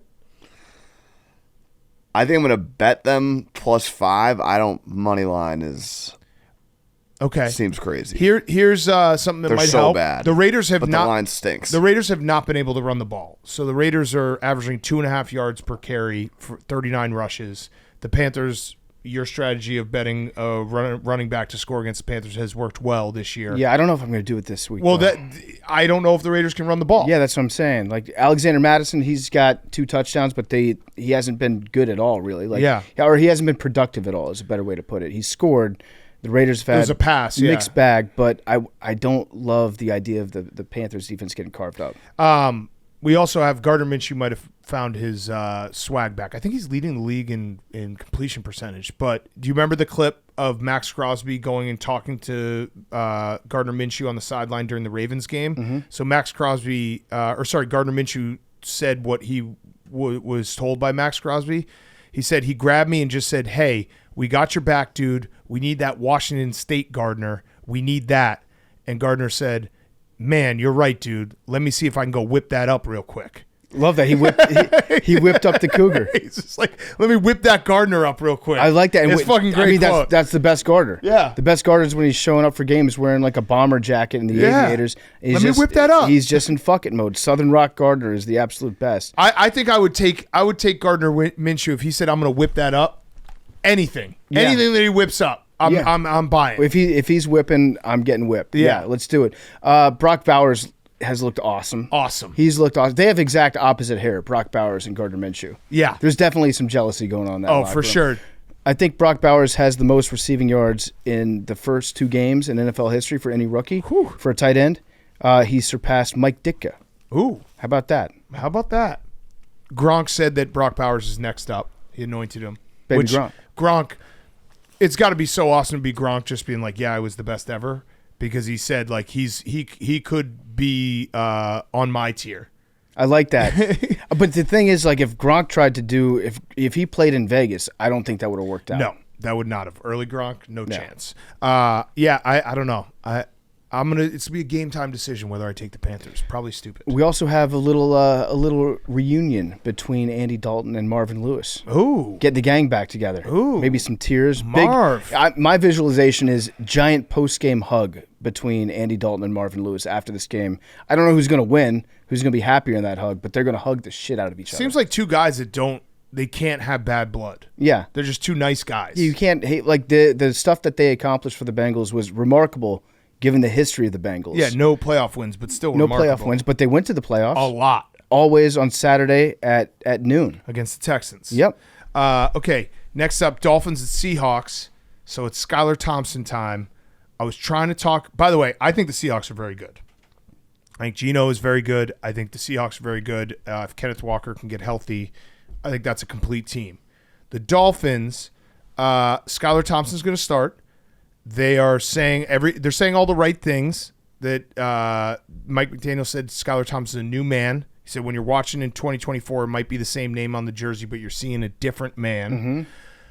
I was trying to get myself to be like, maybe I'll bet on the Dolphins. And then I kept on hitting a wall, and I was trying to figure out what's that wall, and I found it. Skylar Thompson wearing number 19 is terrible. That's a bad quarterback name. It's Johnny Or number, Unitas yeah. and nothing else. Yeah, you can't. Yeah, number 19. It's a good backup quarterback number if he never gets on the field. But the Correct. second he steps on the field, it's a just warning sign that this is a very backup quarterback. It's not only a bad. So I think they should never have a quarterback number 19 since Johnny Unitas. Like don't do it. That was Johnny Unitas' number. I was looking up who else wore number 19. Joe Montana did, but with the Chiefs. Okay, so that's there kind you of go. indicative of it. Also, fun fact, there are four numbers, including 19, that a starting quarterback has never won a Super Bowl with. Number 1, number 2, Cam Newton and Matt Ryan came close, and number 6. So 1, 2, 6, 19. Cutler. Who else was 6? I don't know. Probably some other non-quarter Super Bowl winning quarterbacks. Yeah, Mark Sanchez. Yeah, He might have been 19 number is 6. not. And then so I went even deeper and I tried to find top 10 players number 19. And this just further proves that you should not wear number 19 because Johnny Unitas was obviously number 1. They had Joe Montana 8 because it was Chiefs Joe Montana.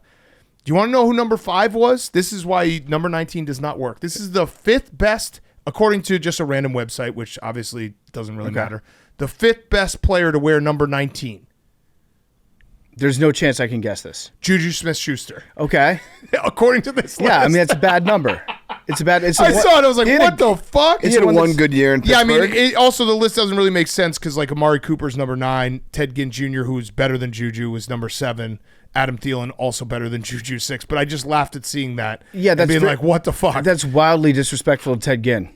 Yeah. It was Johnny Unitas, Lance Allworth, Keyshawn, Bernie Kosar, Juju. Yeah, it's not good. Top 5. Number 19. If you had to just draw it up and say my starting quarterback on my franchise will wear this number, what number would that be? What's the best quarterback number visually? Okay, 12. I think it's 12 is okay. pretty good. I think it's 3 numbers. I think it's 7, 12, 18. I kind of like 17 too. Okay. 17 looks pretty good. I think 7, 12, 18, and then Mahomes is going to make 15. Mahomes and Pretty Tebow. big. Yeah. Yeah. Those are the when you think quarterback numbers, I'm like 7, 12, 18. 12, 17, and 5. I like 5 a lot. 5? Five's a good Five's a good number. Yeah. 5's a decent number. But yeah, that was my whole Skylar Thompson. He's wearing number 19. 19 is your 4th wide receiver and awesome punt returner. 19 is the guy that showed up late on the day they handed out the jerseys. Right. And he's wearing one that doesn't even fit him. It's just not a good. Can I give you a counter stat to that? Yeah. So this might be a reason to bet on the Dolphins. Okay. They're 8-0 with Kevin Harlan announcing their games since 2022. Oh, wow. And this is going to be a Harlan game. Okay. So go perfect, 9-0. 9-0. They have the opportunity to go perfect on this. Harlan game. Yeah. I like that. Didn't Frank the Tank say that they never win when Kevin Harlan calls their games? That's a statistical fact. Yeah, but the counter statistic would be that they're perfect in the last 2 years with him on the call. Yeah. So I don't know which one's right, if Frank's right or if the numbers are right. I'm going to say the numbers are probably right. I think Frank might be right. Yeah. Okay. Let's go with Lions and Cardinals. So, big news out of Detroit. Dan Campbell had to sell his house because Lions fans found the address. That sucks. I would assume that would happen more frequently, right? Like, word gets out. He said he loves the neighborhood, everything. There's plenty of space. It's on 2 acres. The home is beautiful. It's just that people figured out where we lived when we lost. So what were they doing? I don't know. I mean, That seems a little dramatic. You're psycho if you go after Dan Campbell. Come on. I hope it wasn't just after this loss. Like, I feel like people know where people live. Yeah, but it's not that crazy. But he sold his house. So he's got to be thinking about that. He's got to move. I mean, moving sucks. Yeah, it does stink. Maybe that's a little smoke screen. Might be. Yeah, if you just say that you're moving, Yeah. and then people Just assume put up a that sign, put up yeah. a sign, put up the sold on it, yeah. hire like a U-Haul just to park in the driveway for a couple days. I think that loss to the Bucs was the best thing that could happen to the Lions because Jared Goff threw the ball 55 times, which is not what you want to do as the Lions when you have Jahmyr Gibbs and David Montgomery. And if you want to beat the Cardinals, the Bills kind of showed how to do it. Just run the ball, play action, Josh making plays. The game against the Rams was over in the first quarter because of Kyler Murray. I think the Lions are going to get back to basics. I think they're going to pound the rock. They're going to get play action going. Amon-Ra has a leg injury, but I think he's going to play. I think this was a good loss for the Lions that they got away from themselves a little bit. They tried to play a little bit too much into, the Bucs secondary's banged up. Let's throw it all over them. And this one, you read the quotes, Dan Campbell saying we got to get Sam Laporta more involved. I think this is a good spot for the Lions. Yeah, so right now they have a split in the red zone on 31 red zone plays. They've passed the ball 18 times. They've run it 13 times. So that's the second most pass attempts or by percentage in the NFL. Last year, the Lions ran the ball 58% of the time in the red zone and threw it 42%. So it's like exactly flip-flopped from where it was last year. And Arizona's red zone defense stinks. Right. So it does feel like it's a get-right game for the Lions on that front. And they, like, sometimes you have these losses where you wake up and you're like, what just happened? Why did we do what we did? We're the Detroit Lions. We have a formula. It works.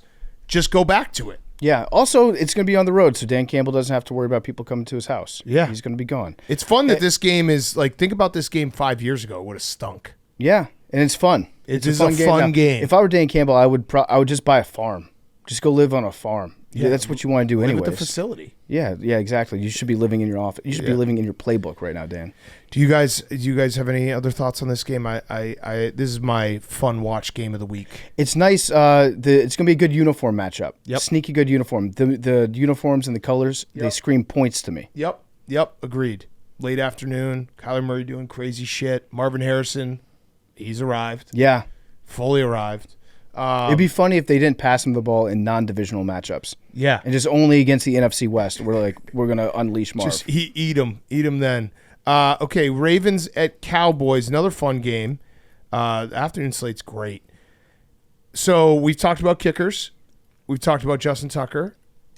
We sometimes accidentally do this on this show where we start a narrative and then weirdly we're right and the numbers completely back it up. So NFL kickers through the first 2 weeks are 35 of 37 on 50-plus yard field goals. The only two misses, Justin Tucker. Yeah, he's got So two. we nailed it. And we nailed it when we said that Justin Tucker's washed, too. Yeah. Well, everyone else is kicking these insanely long field goals and doing it easily, and Justin Tucker can't. Yeah, so it's a must-win. I'm declaring this a must-win for the Ravens. I think so. If they lose, I think only one team since the year 2000, since the expansion, has made the playoffs after starting 0-3. And they're outgaining their opponents. They are playing good football minus the penalties. It's just They got to win this game. I like the Ravens just because of purely sense of urgency. Yeah, and they've lost 2 close games in the fourth quarter in 2 very different ways. The one against the Chiefs, obviously, week 1 was lost by like a toenail, and then the one against the Raiders was lost by just giving up an easy lead in the fourth quarter. Yeah. So they got to get it right. The Ravens it's a must-win for them. I like the Ravens this week. Yeah. Do you know? Here's a weird stat that would blow your mind. If Mike McCarthy wins 2 more games this year, which I would assume he does, he will have broken the record for most wins by a Cowboys coach in their first 5 years. So he would have beaten Jimmy Johnson, that's kind of funny, kind of crazy. Does that include postseason? I don't think it includes postseason. It's because Jimmy Johnson inherited a terrible team and they won 1-15 his first year. Yeah. But Mike McCarthy, he knows how to rack up wins. Yeah, in the this, regular season. This does feel like a game that you can start to believe in the Cowboys and if they win. Yeah, this is a believe game. It's a believe game. It's a believe. Whoever wins this game, it's like, yep, they're a good team. You should be able to add the Ravens as a pinky team if they go 0-3. Because at that point, you actually wouldn't think that they would win the Super Bowl, right? I'll consider it. Yeah, I'll consider it. You won't. People that want me to cut off my pinky are quite unsettling. 49ers at Rams. Kitchen sink game. Ooh, I had this as a in the lab game. Yeah, same thing. For Kyle? Yep. Kyle? No, I had it for Sean. Oh, so I think Kyle's going to be in the lab. Oh, I think Sean's throwing the kitchen sink. So it's a kitchen sink versus lab game. Wow. What's the more important room? I think Sean McVay's going to do some fuck shit. I think Sean McVay's going to do similar to what Matt LaFleur did last week, being like, we don't have anyone. Here's some crazy shit you've never seen before. I think it's a in the lab game for Kyle because, 1, he loves going in the lab against Sean. Yeah. And he loves beating him. 2, they're without Debo and Christian McCaffrey. Wait, Sean loves beating Kyle. Sean loves beating Kyle? I'm pretty sure Sean beats Kyle except for the NFC Championship game. Or no, they beat him in the NFC Championship game. What's the Rams? I'm pretty sure Sean beats Kyle. This is an annual tradition on part of my take where we mix up who owns who in the NFC West. Sean McVay versus Kyle Shanahan. What is the record?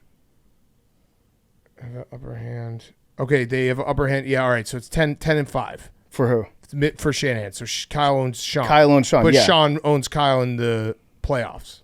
Okay. He won the NFC Championship. He won that NFC Championship game. Yeah, but I know that Kyle loves beating the shit out of Sean McVay. He's very good at it. Yeah. And he's without Debo. He's without Christian McCaffrey. Yep. And Hufanga is back. Who's back? Hufanga. Yeah. So what I think he's going to do, this might be a juice check game. Ooh. Because he likes, if he can't have Debo running the weird gadget shit, doing strange stuff out of the slot, he likes doing that with his fullback too. I could see that happening. The reason why I like the Rams in this game is, and it's gross, the way that game went on Sunday, that game was over. It almost basically afterwards, Sean McVay said there's no positives to take away from this game. Yeah. Like it just burned the tapes. Even his wife was doing an Instagram story that said tough times don't last, tough people do. She's a Razor Ramon fan. Yeah, I don't know. I think it's just going to be tighter than we think because it feels like the Rams might be dead, but they got one more shot. Hey, let's throw everything at it. Kitchen sink. Aren't they getting one of their guys back there? They're getting some offensive line. The guy's back from his suspension, right? Yeah, but PEDs. Cooper Kupp and Puka are both out. Yeah, so the line might get one better guy back. I don't know. I guess this is going to be a determination. Like, what's better, kitchen sink or the lab? Yeah. And I think he's got his mad scientist coat on this week. I love that. He's got the bifocals, graduated cylinders, beakers, love that. Bunsen burners. All right, so last game, Chiefs at Falcons. We should have said Raheem Morris, all-time coach, having his players back after Drake London got the flag for doing the gun signal. Mm-hmm. He said Drake is a great kid. His intent was not as a use of a weapon. He probably was shooting T-shirts into the stands, to be honest with you, because he's just that kind of guy. I love that. That's a great spin zone. That's great. I went back. I watched the All-22 on the celebration. He was tapping the side of the gun. Yeah. He was showing tremendous trigger discipline. He was probably showing the safeties on. Yeah, exactly. His fingers were on the side of the gun, and he was tapping it. It was not on the trigger. Yeah. So I guess in the woke NFL, you can't even shoot a gun in the crowd anymore. It's crazy. It's wild. It's crazy. I kind of like the Falcons. Did you also know that the Falcons are giving away free hot dogs, free chips, free refillable drinks on Sunday night? I did not know that. It is for the induction of Arthur Blank into the Ring of Honor, which That's awesome. don't really understand that, because if you're the owner, why wouldn't you just put yourself in it right away? That's the best part about being an owner is you can have a night commemorating yourself. Yeah, they have the souvenir decides cups. that? I think Arthur Blank. Arthur Blank does, yeah. So the souvenir cups just have a big picture of his face on it. I got to get one of those And cups. you get the free hot dog, free chips, free refillable drinks. Every team should do their owner's night. Yeah. And then you should sell the cups, and I would collect all 32 owners' cups. A celebration of Arthur. I don't think they can't lose on Arthur Blank night. No, he's going to be on the sidelines the entire game. For Arthur Blank The night. fans come to see Art. Yeah, so are they going to retire his number? I guess so, or his suit. Just hang it. Yeah, they should hang a giant red suit. His in the face? the velvet. Yeah. His mustache. Hang a giant Home Depot banner at midfield. I just think the Chiefs are, even though they're 2-0, they haven't looked incredible. They've survived 2 tough games. No Pacheco. No Pacheco. Carson Steele's gonna, and they also signed Kareem Hunt. I think the Falcons, that was one of those galvanizing wins. They might have gotten their groove back. They kind of feel good about themselves. I- Yeah, although I want to see a Carson Steele game. Yeah. I want for Crocky, the alligator. Yeah, they said, I saw a beat reporter said that someone on the Falcons said this was one of the biggest wins they've had, or if not the biggest win in like the last 5 years, which I think it was. Oh, for sure. Yeah. Easily the best one they've had in the last 5 years. So this is a turning point. I think the Falcons are live. yeah. Now they're not. Falcons are live. I think going up against Andy Reid and Spags is going to be a little bit different than going up against a team with no coach. I do worry about the matchup, Chris Jones versus Kirk Cousins' Achilles. yeah. That one scares me a little. But we'll see. Just That's go why they no play the huddle games. the entire time. Yeah. 2-minute drill the whole time. Rip Kurt. it. Just rip it the entire time. Okay, so a couple things we got to do. We got to do our picks, but we also have to do our touchdown parlay. So, Max, you're out. I'm in. PFT, Hank, and I are going to do it so everyone can go bet on it on the DraftKings Touchdown Parlay Profit Boost. They have this week, all customers get up to 100% profit boost on any NFL touchdown parlay. The more touchdown bets you add to your bet slip, the bigger the boost and the bigger you're winning. Download the DraftKings Sportsbook app. Use code TAKE. That's code TAKE for everyone to score up to 100% profit boost on any NFL touchdown parlay only on DraftKings. The crown is yours. So we will have this up, I think, Friday night. So you can bet it. We're 0-2 on the season, but we're going down to 3 games. I think what we have 1 out of 3 last week. Yep. So let's get a winner. Hank, give us someone. I'm going to go with Nico Collins, Okay. Ooh, CJ Stroud's favorite target. Okay. Besides Nico Mrs. Tepper. Collins. He's a little banged up, but he'll be okay. Why you gotta? Because I have him in my fantasy leagues, and he had the red thing next to him. What are the odds on him? I haven't changed anything. I just saw the red thing next to him. You know what I'm talking about. He's plus 110. Okay. I'm going to go with revenge game for himself for dropping that pass, Saquon Barkley. Okay. He's going to score. He's got to. After that, after what happened, And being down on the goal line. right, he's got to score. They're gonna make sure he scores. Big Cat, I want to take Khalil Herbert. Okay, Talk me out of it. I like it. No, I can't. It's a little juicy. I can't. Plus 255. I can't. Colts defense not Oh, good Hank, at all Hater against the Hank run. wants to talk. I'm a hater, but you everything I say. So he's a little banged up. Well, I'm going away from my system. That's fair. That's fair by you. I even Fair by think, you. for some dumb reason, I think that having Andy Dalton as your quarterback in Carolina is going to make the defense play harder. Yeah. So I'm not going to pick against the Panthers in this. I'm going to take Khalil Herbert. Who do you have, Nico? Do you want to pick? All right. Should we pick one afternoon one so it's spaced out so it's too early one afternoon? I can change mine from Saquon. I can change mine. No. I kind of like these. Let's just go with it. All right. You want to? Yeah. It's 'Cause good I was to, gonna say like Dave Montgomery, Jameer Gibbs, but yeah, okay. it's good to get a win early. All right.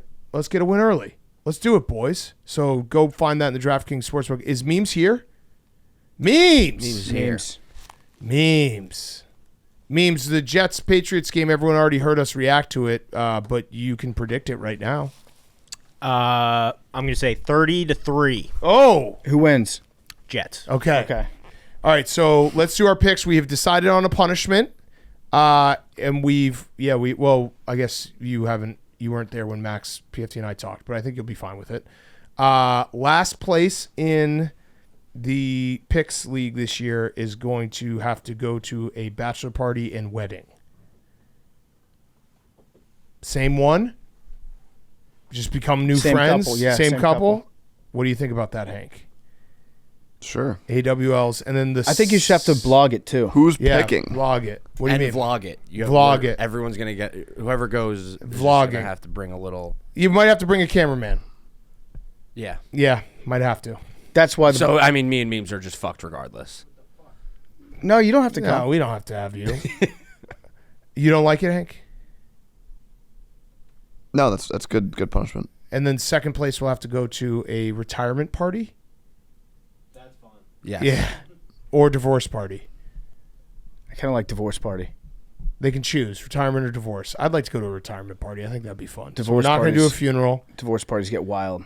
If a funeral pops up, we're not going to go. Would it now to tie in with the Super Bowl though? What if second place did the Shadow Mincy round for 3 days in New Orleans? I think the last place should have to do that, if anything.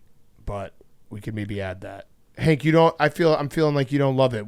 Let's talk it out. Let's be open. What are we thinking? Let's talk it out. I'm fine with whatever you guys want to do. But let's I don't talk it out. want to be. I don't want to be. I know what Hank's corporate, thinking. a corporate overlord. This is no bad ideas. Let's just talk it out. How do we sell this?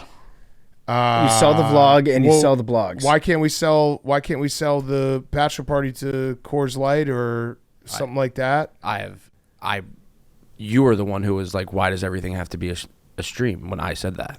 No, well, like What like if we did the Chevy drive across the country. Right. That wasn't Can we- a stream. you don't the think that- stand up was a pay per view. You don't we think had, someone would? You don't think someone would be down to sponsor this? Like we could get the bachelor party paid for, and it's like it's brought to you by this. We get all the shirts, everyone wearing it. so we Fucking- talked about Well, it. let's not put that out there. Okay, But it's a Because possibility we don't that know if that's there could be elements It's a that are sponsored. possibility. yeah, disclaimer. That's a That's not possibility. 100% true that your bachelor party will be paid for. Correct. Yes, Yes. correct. But we could potentially figure out a way to have a situation where it's like we almost plan your bachelor party for you, But again, not paid for, but we don't know this. right. Yep. We don't know any of Yep. this. Maybe one night. This is all speculative. Your wedding is paid for by Pardon My Cheesesteak. Yeah, I like it. I think what Hank's upset about is the fact that the stand up is way worse of a punishment than going to a wedding and a bachelor party. That's what he's upset Listen, about. the past is the past. We got to get Yeah, over the facts. past. The past is the past. We also, Hank and I discussed, someone's got to do a pinball punishment. Ooh. I mean, the bachelor party and wedding sucks really bad for me. And PFT, probably. Sucks Bachelor really party bad for me. Could be okay. Really, really bad. I do think it'd be funny content, especially if we find an AWL. How many days would you go for? 2. You have to go for at least 2. 2 nights. 2 Friday, nights. leave Friday, come back Sunday. Yeah. Yeah. Have to go for at least 2 Yeah. nights. Because show. Hank, think about this. You probably get to golf. I'm down. I'm down. Probably get to golf. I'm down. And if the person wants one of us to be in their wedding, that also, we're down. Yeah. We get a suit sponsor. Imagine being in a I mean, Max is definitely going to There's Max is definitely some gonna go to- AWLs who are cool with this. The one- We like in the it. wedding. The one It would be weekend Max so doesn't have a funny. wedding, he's going to have to do it as a punishment. Oh, it'd be I am in funny. last right now. Yeah, it'd be so funny. You're just gonna basically make a whole new group of friends, and they're our listeners. So this gets the listeners involved too. All right. So what's the record so far? I think everyone's I'm linked 3-1. up. Oh, there you go. Hank. Hank 3-1. And the PFT pick I- Big Cat yeah. Memes 2-2. Max 1-2-1. Okay. That tie is going to stick around for a while. Yeah. That tie's going to make a difference. All right. Who's up first? And it was a fucking Bo Nix last minute nothing touchdown. Who's up first? PFT.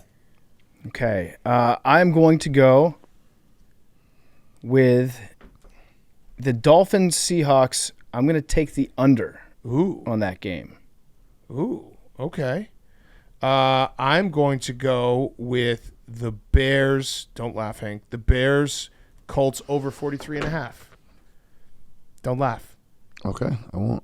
Thank you. I'm going to Dolphins Seahawks under is right now 41.5. Okay.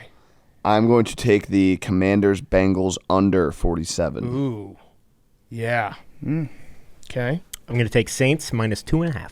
Against 2. Good pick. The Eagles. Good pick, memes. The Eagles. I am going to start with Rams, Niners under 44.5. And I'm going to get stinky. Yeah, get stinky. Panthers +5. Yeah, I love it. I love it. I'm going to take the Lions Cardinals over 51.5. Okay. I was going to take the Panthers. I will go with the, I guess, 49ers -7. Hank, that's not you. I know. That's not you, Hank.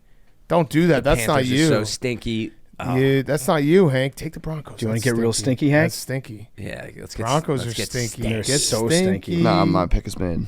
Oh, your pick is in. Officially. Yep. Yeah, All I can right. take the Giants. That's also stinky. I'll take the Falcons +3.5. Fuck. You got to just go against Malik Willis again. You got to get your revenge. It's a personal revenge game for you. I'm going to double my bet from last week. I'm going to go with the Titans. Yes. I Titans believe in -2. you this time. Last week I didn't believe in you. This week This I might believe be in the last time I get to bet against Malik Willis. you. There you go. Let's go. You have to take advantage of these moments. Yes. Okay. Last thing before we get to our awesome interview with Spice Adams, we got Fantasy Ladbois brought to you by our friends at Body Armor. This segment is brought to you by Body Armor Sport Water, the alkaline water that provides us real hydration with electrolytes for taste. Everybody is always drinking it around the office. The sports drink, the zero sugar, and even the Flash IV after a long weekend. We can't get enough Body Armor. The sports water, in my opinion, is the best water on the market. Head on over to your local 7-Eleven and get your Body Armor Sport Water today. Oi! Oi! Oi! Oh, mates. What's all Aye. that then? What's all that then? My name is Pippin Tully, Pippin Tully. Hey, Pippin. Lord of the Blackwater. My start on this week, Dylan Royola. Dylan Royal. He's plus 8,000 to win the Heisman. Oh. Got a lot of haters on his You mean side. Patty Mahomes? I think he's going to come out and show people that he's better than Patty Mahomes. Oh. And Patty Mahomes is copying him. He's not copying Patty. Overall number 15 first. He's got swagger. I think Dustin Pedroia did, actually, mate. Oh. Oh, right. Learn That's a ball. baseball. I peed in his pool once. Learn footy. My situm is the Office Australia. Oh. Australia. Oi. America tried to copy our show first and it sucked. Oh. And this show's What do they gonna think they're doing? this show's gonna suck even more. Are they taking a piss out of it? They can't even fucking hold a jockstrap to our office, mate. Ricky Gervais. Classic comedian. Who's playing Ricky Gervais? He's from Pittsburgh. Ricky Gervais? Yeah. I didn't know that. Yeah. Our accents are slipping. Right, here's the thing. Here's the thing. Here's the thing, Pippin. Here's the thing. Are you done? Are you done? Who's No, I your got my sleeper? sleeper. All right, sleeper? get on with it. It's Your the sleeper. Baltimore You cunt. Orioles. Baltimore Orioles. Orioles, they're my sleeper to win the World Series. Have you watched the Baltimore Orioles recently? Yeah, I did. You definitely haven't, because I they haven't. fucking stink. I watch cricket, but I think the Orioles, I'm just thinking who's going to beat the Phils. Yeah, I don't want it to be the freaking Yankees. The Baltimore Orioles might not even make the playoffs, eh? Is that possible? It is possible. They've That been playing can't the be possible. terrible baseball They recently. shite. They are shite. They are utter shite. Well, that's why they're recently. sleepers. Everyone's sleeping on them. Craig Kimbrell also sleeping. He sucks. Yeah, they're two. They just waved the closer. They're 2 They and 8. waved him. They waved him. He's one of the best closers in MLB He's history. the one who sets up like a bird, isn't he? The Baltimore Orioles are 4 games up in the wild card, but they've been 2 and 8 in the last 10. Well, that's what I'm saying, mate. The people are sleeping on them. Okay. What's that? Are they going to sleeper. do a Australian version of The Wire for Baltimore? Have all these guys selling the eucalyptus Birmingham? leaves? Yeah. Shite. Shite. Shite. Omar coming. Okay. Oi. Hey, oi, I'm Nigel. Nigel. I'm this week I'm starting having pints with the lads. Nigel. Have a couple pints with the lads, go out, grab a couple pints, right? A new beginning. I've been watching that show, Industry, not sure what it's about. They're always having pints and fucking each other. I love that. It's I tremendous. watched a season of that, and then I gave up. There's a lot of cocks in that A show. lot of cocks. cocks left and right. It's like, oh, that guy's got a cock. A lot of sex. That guy's got quite a cock. Cocaine. Crikey. Yeah. So I'm sorry, I forget what I was starting. I don't know. I was starting Industry. Pints with the boys. Pints with the boys. Let's all go out and have Pints. some pints with the boys. It's going to be a great time, innit? This week, my sitting team, I'm going to sit Russell Wilson. I think he's shite. Yeah. I think he's probably done in the NFL because Justin Fields, is going to have a hell of a weekend. He's going to have a great game, his first great game. I like it. And then we're not going to see any more of that Russell Wilson all over my TV anymore. And I'm going to be very, very happy about that indeed. My sleeper is your pages. Get rid of your pages this weekend. Bad week to have Blow pages. Might blow up on you. Blow up. Might put a hole in your hip. Oi. Hello, chaps. My name is Oliver Butterscotch. Hello, OB. My stardom is Moodang the Hippo. Moodang, what are you doing here? I fucking love that fucking baby hippo. I just want to boop it and fucking love it and squeeze it all day. Oh, hippo's very dangerous. Not this one. Moodang's a pygmy hippo. He's a little baby. I think he'd fucking eat your baby if he could. She's a little baby, and all she does is run around and do crazy. If you tried to boop it, it would eat you. We should have her on the podcast at one point, Go buy a Moodang shirt. It's stored up allstillsports.com right now. Moodang Supremacy. Great hippo. My sit-em is the Colts defense. Caleb Williams gonna have 3 touchdowns. Oi. 3 of them free. Free. Have you lost your mind? 3 touchdowns. I said it. For the Colts defense? Free. That's very mean. I don't like what you said there, Pippin. I was just trying to clarify. It's very mean indeed. My sleeper is nannies. Did you see the viral nanny? She's hot. With viral nanny. There was a viral nanny. She's real hot. What are you talking about? Colombian viral nanny. She's hot. And viral nanny. In all due respect, she's viral. My mate Hugh Grant absolutely loved his nanny. Look at this nanny. So there was like a prompt being like someone was like, yeah, my kid learned Spanish because she was with my nanny so much, and then this TikTok went viral of this Colombian nanny, and everyone's like this is the most trusting wife ever. Yeah, because she's attractive. That's very good. She's gone very viral.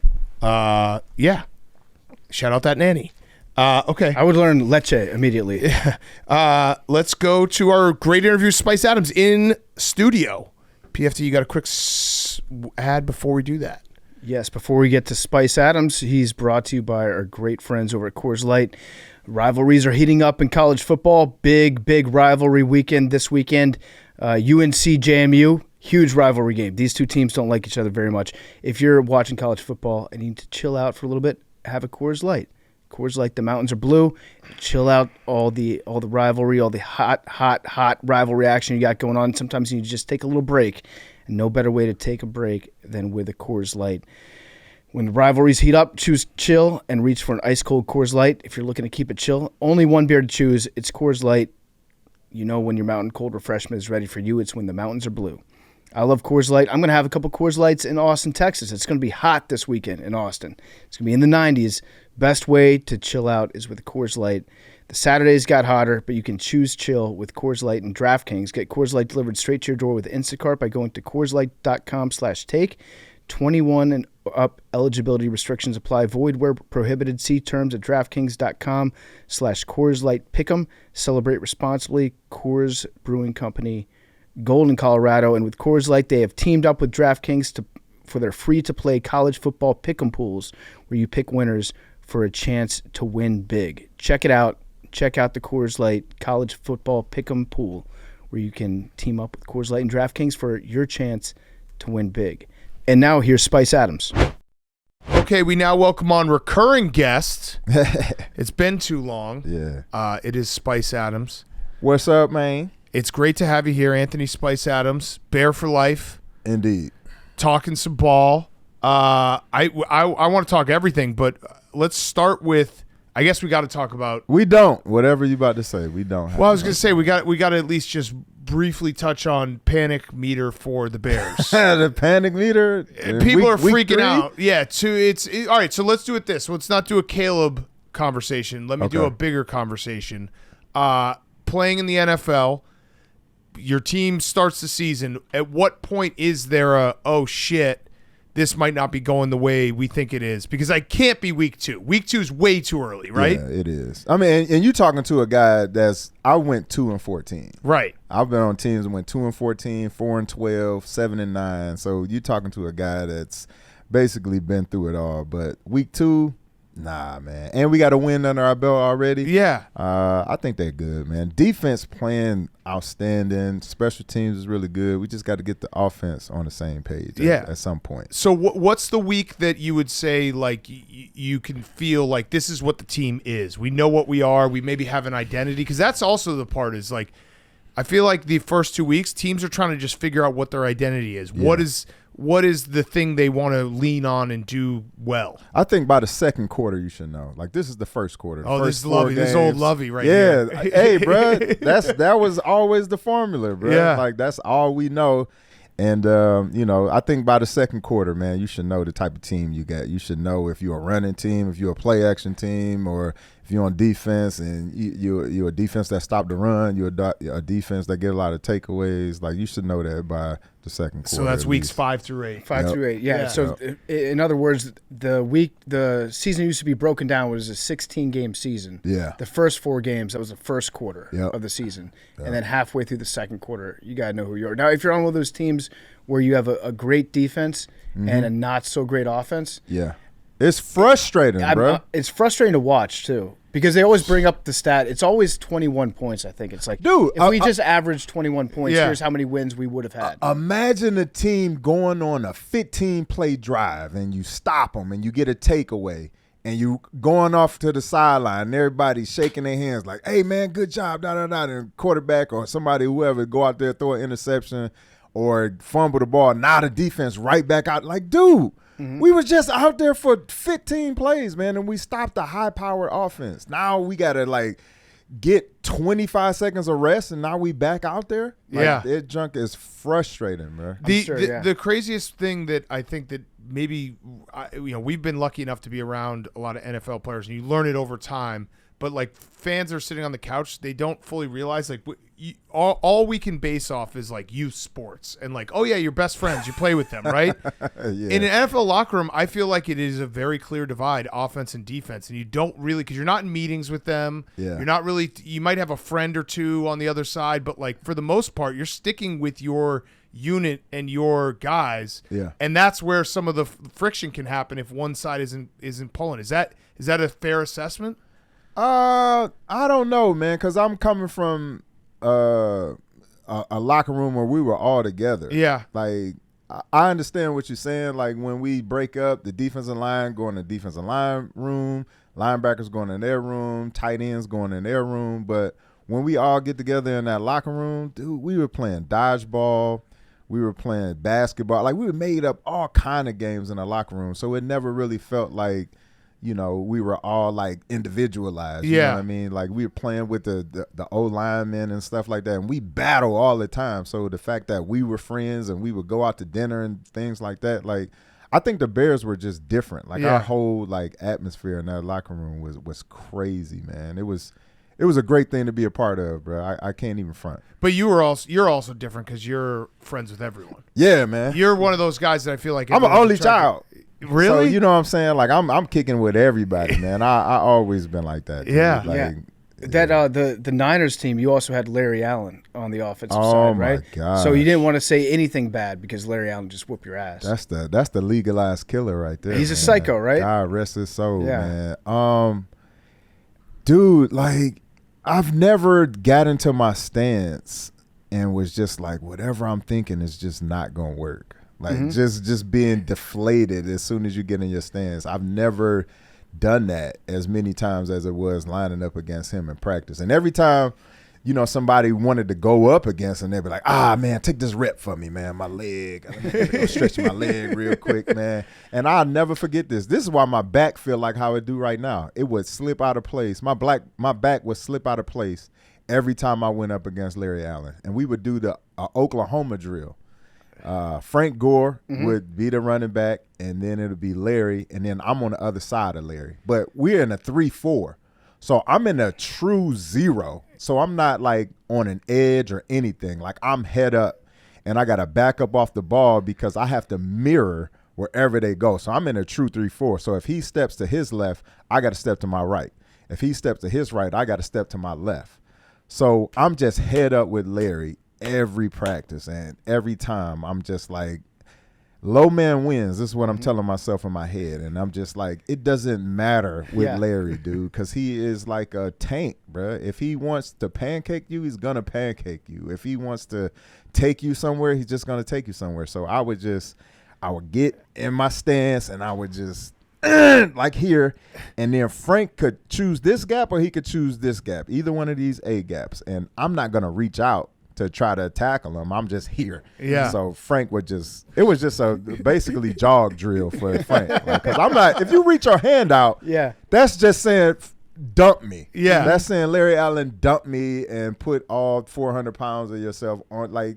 Or Frank just takes your arm off. Yeah, Frank was gonna do that anyway, because Yeah. that's just how Frank runs. But but Larry Allen, bro, was like Strahan called him. He's a legalized killer, bro. Yeah. Maybe the strongest player to ever play in the NFL, right? Dude, so I seen him in a weight room.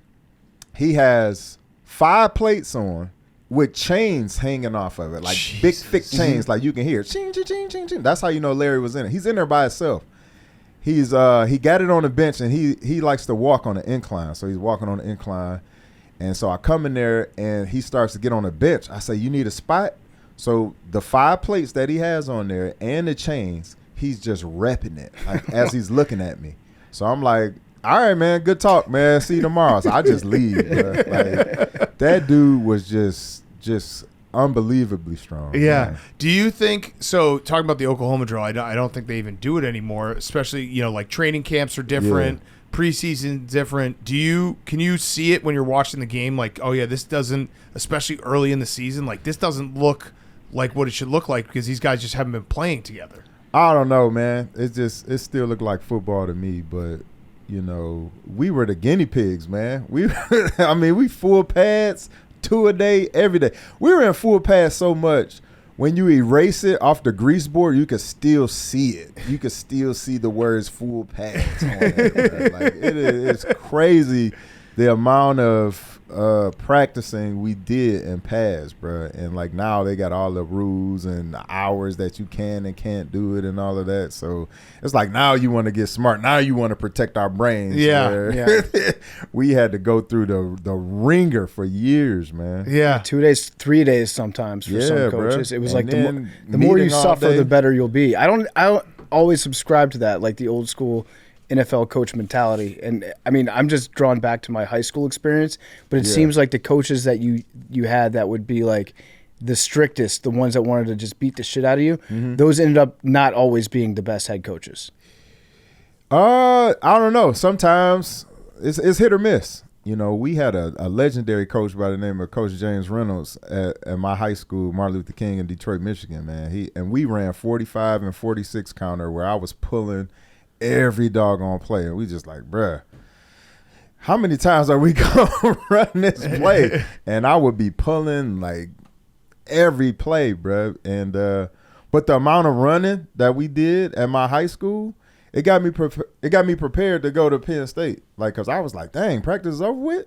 Yeah. Because that's all we did was run, man. Yeah. I was like, dog, like, but it paid off for me, man, because by the time I got to college, I was like, oh, all right, this straight. This ain't bad. How did your recruiting go? Did you get recruited by Michigan and Michigan State? I did. And but you it was decided like, not to? it was kind of late, Yeah. After, what happened was there was an upperclassman that was getting recruited by Penn State. He said, man, why don't you come out? First of all, I've never played football before. Like, I didn't play Little League or nothing like that. I was too big. I've been this same size and height since I was 12. So I was like 290 when I was 12. And you look good right now, by the way. I appreciate it, man. Right now I'm at like middle school weight. this is 6th grade. Yeah. 6th grade. 270, 265, that's 6th grade. for That's me. insane. Like so they wouldn't let 5th, you play 6th football. grade. Yeah, because you got to be like 150 or 140, something like that. You're I'm 6th grade. way over that. You're 6th grade Spice Adams right now. So I'm 5'11", 290 at 12. So I never played football. So me, what happened? My mom drove me up to my high school. You had to take a test to get in the top 3 schools in Detroit: Cass, King, and Renaissance. And I went to King. And so upon my mom knowing that I passed this test to get into the school, She was like, all right, cool. Now you about to play football. And I'm like, Ma, I don't want to play football. Like, I'm from Bad Boys, Detroit, baby. I play basketball. Yeah. We in the street. We hooping. Hey, here come a car, man. And all right, it's back on. Car gone. Like, we hooping.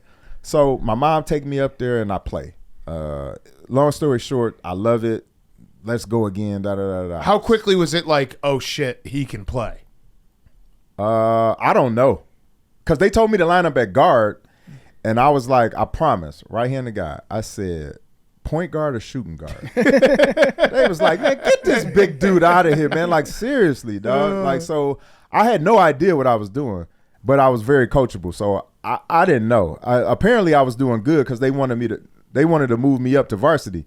So I was like, dang, I must be As doing a what I'm freshman? supposed to do. Yeah. Wow. So the last 3 games or something like that, they had moved me up, but I didn't get no burn. So my sophomore year, I'm like, dog, I'm starting. So I think the upperclassman, he saw this and he saw something in me. He was like, man, why don't you come to this Penn State camp with me? So I'm like, dang, like I never played football before, and I got this upperclassman who's getting recruited by Penn State. He asked me to go to the camp with him. I'm like, Ma, can I go? It's $280, and she's like, oh my. So my mom she's looking in the couch. She's scraping up and I didn't notice until my 40s. My mom was like, you know, your uncle paid for that. Oh, wow. I had no idea, like this whole time. One of my uncles ended up giving my mom the money, but I ended up going to the camp, and when I went to that camp, they offered me at the camp. As a sophomore? Yeah. Who had just started playing football? Yeah, I was like, all I knew. That's just natural talent. I'm from Detroit, bro. So it's people working at the Big Three. I seen people with broke legs going to work. Like, all I knew was work. So when we went to the camp, I'm sprinting to every drill. I'm staying after practice. Like, hey, can we work some more stuff, whatever? Because all this stuff is new to me. I'm trying to get it down. Right. So by the time I go back to Detroit, I was like, people can be like, oh, man, like whatever camp you went to, like I can tell, whatever. It's like I'm taking notes. Like I got like a little notebook. I'm writing stuff down. And before long, they was like, hey, you want to come to school here? They was like, you want to meet Joe? And I was like, I didn't know who Joe Paterno was. Right. I was like, all right, let's meet him, whoever this Joe is. Like, I got no idea, man. And, you know, ever since then, bro, it was just like, I love the game, bro. And Yeah. I love playing nose guard. Like, I love everything that everybody hates. Like, I love, like, preseason. I love, like, how hot it is, how miserable it is. And that's what I'm learning about myself. Dude. Yeah. Like, I like to be miserable. Pushing yourself, yeah. I feel like if I don't go through something, then I'm not even doing anything. So Michigan and Michigan State kind of wised up late? Where they were like, so once they saw I was getting recruited by Penn State, then they started recruiting me. Then Nick Saban came up to the school and stuff like that. oh, wow, it's So, Nick Saban. Yeah. So Because he was came at and Michigan watched you, State. yeah. Yeah. So was there any choice, or were you just like, no, Penn State was the first one who saw me? Yeah, like and then I wanted to get away from the state of Michigan. Yeah. You know what I mean? Like I didn't want to get homesick and I could just drive 45 minutes and be back at the crib. I was like, nah. So going out to Penn State, it was different, man. It was like mountains there. It was like squirrels coming up to you. It's like Happy Valley. Yeah, it is. Like it was really Happy Valley. You know what I mean? Like I'm used to, if a squirrel see you in Detroit, he's out of there. Like squirrels coming up to you. Like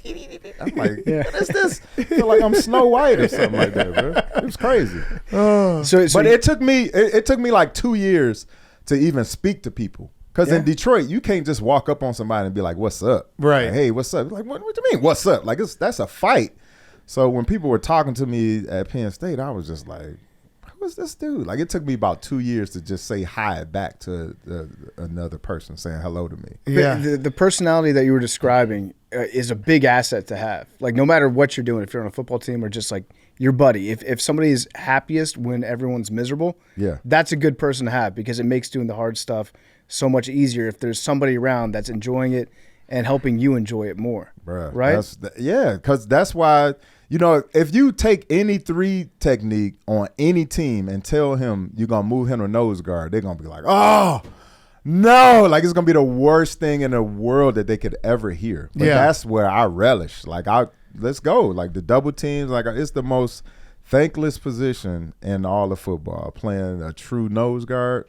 eating up space. That's it, bro. Yeah. It pretty much made Albert Hainsworth the lane. quiet quit. He Yeah. kind of retired after they did that to him. Yeah. Nose is no joke, man. Yeah. So no what joke. point at Penn State were you like, oh shit, I'm gonna get drafted? Because I love these stories when someone comes to a sport late and it feels like it happens. It did happen for you in a matter of years. It was crazy, man. Like I had no aspirations of going to the NFL. I was just like, that'll be a bonus. Like I just wanted to get my piece of paper, be All-American, win national championship and stuff like that. And then like if the NFL happened, then yes, like that's amazing. But once I saw this center from Purdue, I don't know his name, but the Steelers drafted him in the 2001 draft or 2 draft or something like that.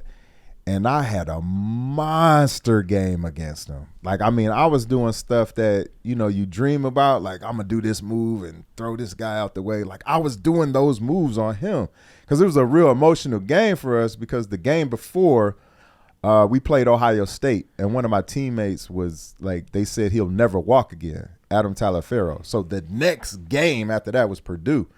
And so I had a monster game, and I saw him get drafted. So I was like, Chucky Okobe is his name. yes. Yeah, I just looked it up for you. They drafted him, and I was like, I know they saw the Penn State game. Right. If they draft him 3rd round, I'm like, dude, I got to go 2nd or 1st at least, just off of the game that I had.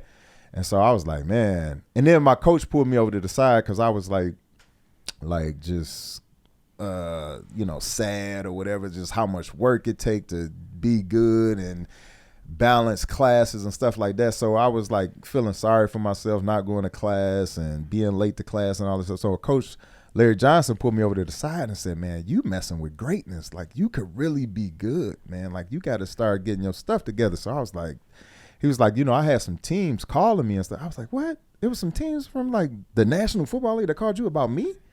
So I was like, that's all I needed to hear. Yeah. And then I was like, all right, cool. Like, I just started sacrificing, me going out to different parties and stuff like that and hanging out. And I just wiped myself clean of everything, bro. And I just started focusing. That's and then awesome. I got drafted in the 2nd round. Yeah. And so then after you make it to the NFL, is there a point where, I don't know, what was your attitude like going into that first camp? Was it like, were you aggressive? Were you excited? Was there a moment where you got out there on the practice field and you were like, okay, I can actually excel at this. I'm good enough to play in the NFL. Oh, once I got drafted? Yeah. Well, I was there with Bryant Young, who's the Hall of Famer. And so I was just like, I'm just going to do everything he did. Everything that he do, I'm going to try to do it. And it was so funny because they set me up my first practice. So you leave out the door and you right out on the field. So when that door opened, BY just took off, like gone. And I'm just like, oh. So I'm trying to keep up with him. And we go through like all these individual drills. And I'm just like, I can't even catch my breath. And he's just like, let's go. And I was like, oh my gosh, like is this what it's like? And he didn't tell me till like, I got to my 2nd year or something like that. Like, hey, we was just, he was just messing with you. Whatever, yeah, it took me a while, man. And, but I used to make like little splashes here and there. I get like a TFL or I sniff out a screen or Coach Jim Moore, who was the defensive coordinator at the time, he would point out plays that I would do where I would fall on the ground, but I would get up and chase down a pass. And he was like, this is the type of effort we need or whatever. So I was like, dang, like, all right, like, hey, I might got a shot here. You know what I'm saying? So, but we were just losing, man. I think that year we had T.O., Garrison Hurst, Jeff Garcia. We had Derek Deese. We had Ron Stone. We had Jeremy Newberry. Like, we had some dogs, and we still went like 7-9 that year. So yeah. I knew how hard it was to win in the league, man. And, we had Julian Peterson. Like, we had some straight dogs on the defense, man, and just we had 7-9, bro. Yeah. I feel like T.O. could still play. Every time I see him, I'm like, yeah, no question, bro. Yeah. No question, man. Yeah. Yeah, he's nice with it. When you're watching the league now, are you like, God damn it, they can't do anything with the quarterback? Because it is totally different. Oh my gosh. Does it piss you off they watching might as well it? Just put a flag on him. Yeah. Man. Like some of the stuff, it's like the linemen are pushing you into the quarterback a lot of times, man. And it's just crazy to watch, man. And but it's football, man. Like it's a contact sport. Like some of this stuff is gonna happen. Like they trying to do the where you tackle the running back and like by the hip or something like that. Like, hip drop. You're not. Your whole thing is to get them down. Like you're not saying, "Oh, let me do this illegal tackle so that I could tear his ACL or break his ankle or something like that." Like you're just trying to get the guy down, man. You running full speed. You don't have time to gauge like, "Oh, is my helmet going to come in contact with his helmet? Is he going to duck fast enough for it to not be like a penalty?" Like you don't have time to think. Yeah. You just go and you just react. Like I think all of this stuff, like somebody got to step in, and like everybody always wants to make it like let's score points. Let's make this league easy to score points and stuff like that. And nobody really thinking about what the defense got to go through. Yeah, there hasn't been a rule change that favors the defense in a very long time. The only thing they got is like if you are not seeing the block that's coming. I think the lineman from the Colts just did something like that. Quentin Nelson, he is a could great have clip, knocked wasn't the it? dude block off. Yeah. And he was just like, "Hey, just stick stop my right hands there." out here." Yeah. And you can see how easy it is to just knock somebody down because Decleat dude someone. got pancaked. Yeah. And he didn't even do nothing. He was like giving is him that good? gave you him know a what I'm thumbs saying? up, like, helped that him was up.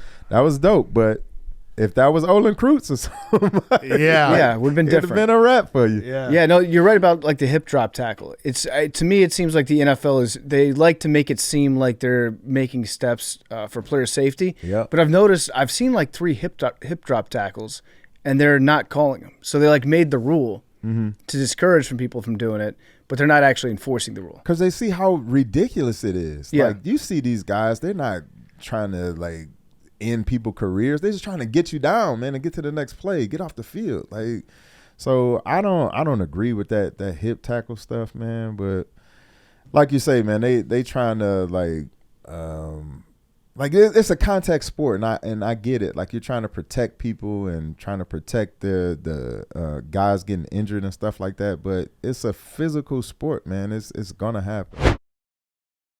We'll get back to Spice in a second. He's brought to you by The Farmer's Dog. It's great dog food. It's healthy dog food. You love your dog. Feed them real fresh dog food that gets delivered right to your door. It's dog food that's developed by vet nutritionists, made from real meat, real veggies, and portioned just for your dog, making it easy to say goodbye to burnt brown balls, and you can feed your dog real food with real benefits. Smart, healthy pet food that you can feel good about feeding your pup. It's the best option for dogs of all life stages. It's not kibble. It's not canned goo. It's real healthy food. It's not just fresh, high-quality food. They also send the food pre-portioned specifically for your dog based on their unique needs. Blake has been eating The Farmer's Dog. Stella eats The Farmer's Dog. It's the official dog food of Part of My Take. It's great, great food. Your pet will love eating it. Your pet will finish all its food. Your pet won't get bored of the food, and it makes it super easy. It gets delivered to your door. All you do, put it in the freezer, defrost it, and then you cut the bag open, and it's one full meal for your dog. Super simple. Never run out of dog food again. Get it delivered. It's better food, and it's easier for your dog. The Farmer's Dog just released a new commercial telling the story of a dog's unconditional love for its human. It reminds us that no matter what happens in our day, we can always feel good about doing our best for our canine companions, especially through feeding them Farmer's Dog. Check it out on their Instagram at The Farmer's Dog and get 50% off your first box of fresh, healthy food at thefarmersdog.com/PMT. Plus, you get free shipping. Just go to thefarmersdog.com/PMT. Get 50% off. That's thefarmersdog.com/PMT. And now here's more Spice Adams. Yeah. This might be a dumb question, but at what point did you figure out what kind of face mask you like to use? That's actually not a bad question. Not a bad question. Bad question. I think you learn from whoever the guy that's on your team that got the most swag. Mm-hmm. You just learn from him, man. Yeah. That's what I did. I want to be like you, big bro. Like, hey, bro, like, what you think about this face mask? If they immediate be like, nah, then you be like, then you just go to the next one. Or you just say, out of the face mask that defensive linemen wear, which one, like, is the most respect? Like, which one would get the most respect? Yeah. And so I take that one. They used to have the ones for the defensive lineman that would have the bar down the middle, too. I can't do like the in bar between down your the middle. eyes. I can't, because I'll be looking like this the whole time. Like, nobody want to do that. Yeah. How weird is it for you now? You played in the NFL. You're a great NFL player, played at Penn State, and now you're just it's sometimes just a meme. And it's just a picture where it's like, oh shit, that's my face. Because you do have some of the best, whether it's Cream Bigums or just some of your pictures, obviously the one with you behind the tree rubbing your hands. Like, is that so, like, people don't realize, like, oh, that's an NFL player. They just see the meme. They're like, oh, you're the meme guy. Mm-hmm. Is that weird? No, it's just like a testament to what I'm doing now. Yeah. You know what I mean? Like, I do a lot of stuff on social media and stuff like that. And if you want to, I guess, dig deeper, you could find out that I actually played 9 years in the NFL. When I put pictures up of me, like action shots of me playing, they're like, oh man, this Photoshop guy is pretty good. Right. So, right, because there's a whole, like, group of people that are like, oh yeah, like they probably see you on the street, you're like, oh, you're the guy from behind the tree in the yellow suit. Yeah. And it's funny, man, because it's just like I've got to the point where I got a second career now. Yeah. You know what I mean? And I'm making something from that. And I think the fact that I played 9 years in the NFL is kind of just like, it's an afterthought now. You know what I mean? And I just gotta move on. Like, I'm a dad now. Like, I'm a volunteer coach at my son's school. Like, you know what I'm saying? Like, I was talking to you earlier. Like, I feel like I'm an Uber driver. I'm just taking the kids back and forth to practice and stuff like that. I'm just like a regular dude. Is it hard coaching your kids, being like, I know football better than everyone, but I have to kind of take a step back here? Because I would imagine that'd be frustrating at times where it's like, no, I played in the NFL. Like, I know what I'm talking about, but I'm not the head coach. Nah, I don't take myself too serious like that, At the end of the day, like, these kids are 15, 16 years old, and, they need to hear from other folk, and people who've been coaching for as long as I've been playing in the NFL, you know what I mean? So it doesn't matter how long I played in the NFL, these coaches know what it's like to coach these teenagers longer than I've been playing. Yeah. So I give the coaches the opportunity to coach my son up, when he get home and stuff like that. Like I got a video I just put out now where he has to take the garbage cans up front. Like, I don't care if you play football, basketball, I don't care what you taking them cans up front. I had to do it. You about to do it.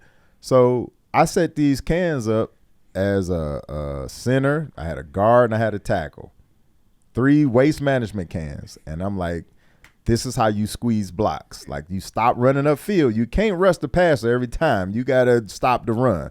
So this is what you do. You condense the gap. So I'm coaching him, whether it's he taking out the trash, whether he's cutting the grass, whether he's doing the dishes. I'm like, you see how you washing the dish like that? Yeah. Imagine doing a club movement coming with a rip. It's the same type of motion, and you got to have your hands tight. Football's everywhere. I'm always coaching. You see football everywhere. Yeah. So you open the door for your mom, you see, like, you got to, it's just like ripping the ball out. It's the same thing. Like, it's like the peanut punch. You got to open the door.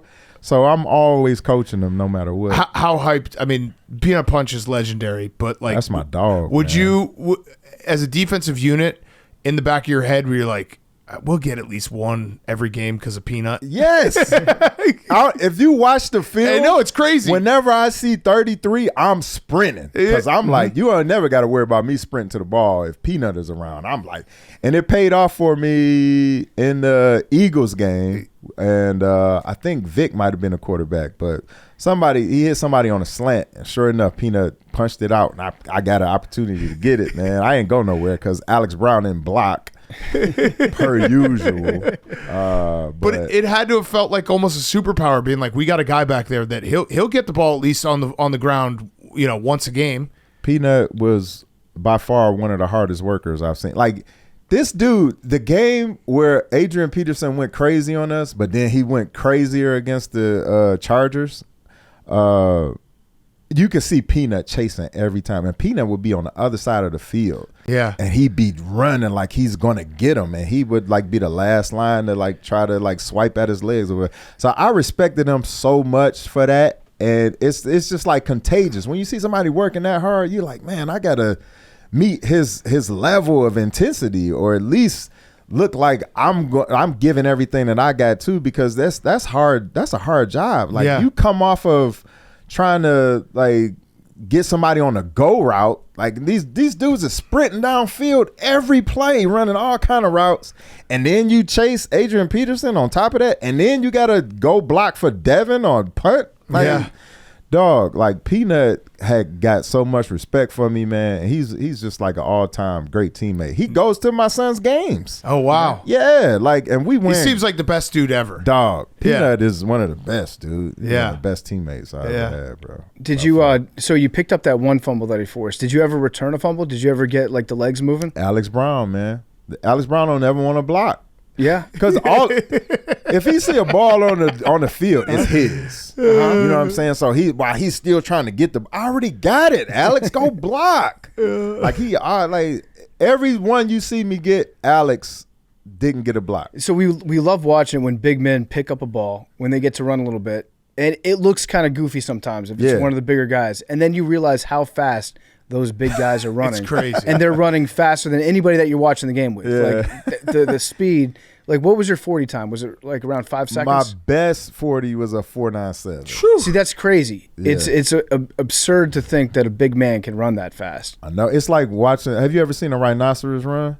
I have. Dude, it's crazy. Like, I've seen it like up close and personal. I was like, God, that rhino is rolling. But I guess that's just like how we look when we run. Yeah. But we be moving. Yeah. Moving. It's dude. crazy how fast that some of these Shawn players are. Rodgers used to get like interceptions when he was with the Lions, and he got a couple of touchdowns on his belt, but he used to be moving. Man. Yeah. Was there ever a guy that you just absolutely had his number? Like an offensive lineman that you were like, I am going to feast today? Not an offensive lineman, but every time I played Donovan McNabb, I would get a sack. Okay. At least it seemed like it. So even if like he was with Washington at the time, I was like, I got a sack. I was like, oh shoot, man, there must be something about McNabb. So whenever we play somebody and McNabb's a quarterback, I was like, hey, I might have a shot. Yeah, Might be a sack night. Was there? So you were one of the first NFL players to like embrace YouTube and embrace like taking your media into your own hands. And at that point, I think a lot of coaches had no idea what players were doing when it came to like promoting themselves via their own channels. Were your coaches like completely cool with it all the time? Like, Spice is going to make another video? No, because when I did that at the time, I was a free agent, so I was like at the point where I was about to retire. I didn't know that, but it had got to the point where I had got released in February, and I respect Lovey and everybody for that because they called me. And like the defensive coordinator called me, defensive line coach, the linebacker coach, the DB coach, like everybody called me. So like that's too many personally. calls. Hey, but sometimes they don't call you at all. Sometimes, I know some people who found out on an ESPN bottom ticker that they got released or whatever. So I remember when Lovey got fired, Jay was on Waddle and Sylvie, and he found out literally like sitting in studio. He's like, I got to go. That's crazy. Yeah. You know what I'm saying? And so I respect them for the fact that, they hit me up or whatever. But once I retired, in February when I got released, you go through March. That's when everybody's getting their free agents and stuff like that. And then you go through April, May, nothing. June, nothing. So now you get into camp. And now it's like, I can't get to nobody's camp, man. I'm calling around, calling different coaches or whatever, and I'm just like, dang, dog. Like, I'm trying to get my 10th year. I got goals. Like, I want to play till I got 15 seasons, and it's just not like nobody is biting, like nothing. And so then you get to the point where, all right, you had camp. Now you got to wait to see if somebody gets hurt, and then they'll call you in or whatever. But in the meantime, like, you got to stay in shape. So you got to lift weights, you got to keep running and stuff like that. You got to make sure you don't get yourself injured, because sometimes you'll go into, like, let's just say the Baltimore Ravens, they call you in. They want you to work out. Like, you got to run a 40. Yeah. You got to do 225. You got to do, like, all these agility drills. I'm like, dog, throw on 9 years worth of tape. Right. Like, I ain't, like, It's right there. You know what you got. dude, you got me going up against this 24-year-old that you're going to get league minimum to. And now you got me. If I'm going into year 10, so the minimum you can pay me is $1 million. So you pay me $1 million, and you pay this guy that's 24-year-old. You pay him $200,000 at the time, whatever the minimum was at that time. And so you're gonna take the 24-year-old every time. So why am I coming here running 40s and doing all of this stuff? So at that point, I was just like, I'm about to stop chasing this dream. And so around like October, November, I was just like, I just started making the videos. And I started getting with guys like Chris Harris, one of my teammates who was just like, he was on Twitter and social media like real heavy. So I made this video, stuff NFL free agents say. This is what I was going through at the time. And I let him see it. I was like, dog, should I post this? He was like, yeah, man, you know, we see this all the time in the locker room, but nobody else really get a chance to see how funny you are or whatever. So I put it out, and then it got, you know, a couple 100,000 views, and I was like, hey, I might be on to something. So then I just started making the YouTube videos. Then I made the retirement video, and it went crazy. Yeah. It went crazy. I mean, your videos are so funny. Whenever you do the old guys and you put on the suit and put in the headphone. Everybody got an uncle like that. When you put in the Bluetooth headphone, it's like Superman getting into the phone booth. You just know whatever you're going to put out there is going to be amazing. Do you ever do that without video, where you just do it just like, hey, I'm just going to live a day as this guy? Oh yeah, you know,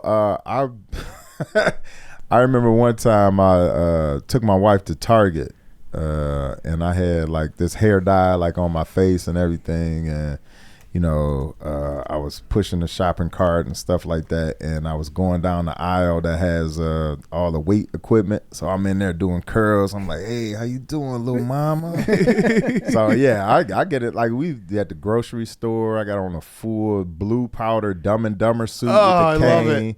and I'm in there like, hey, make sure you get the croutons for the salad now. You know, so it's just me. Like sometimes I come home, I'll be in a yellow suit or something like that, and the kids be like, oh, Dad is shooting a video. Shh, like, be quiet. Like, no, I'm just wearing a yellow suit. It's just Wednesday. I would wear that yellow suit out to like a park and just stand behind trees with my hands and then wait for somebody to just look at you and be like, yeah, it's me. You caught me. It's such a great meme. I'm in my element. Oh, it's a perfect picture. So I don't know that I've ever seen the actual video, so I have no context from what the entire video was. Oh, the retirement video? So yeah, when you're rubbing your hands behind a tree, what was happening in the video at that moment? Oh, so that's a whole nother deal. So we were taking family pictures actually, and we had a professional photographer, everything. So I got like you know how it is. I got the jeans with the nice cardigan sweater, and you know you taking pictures with your legs crossed and all that.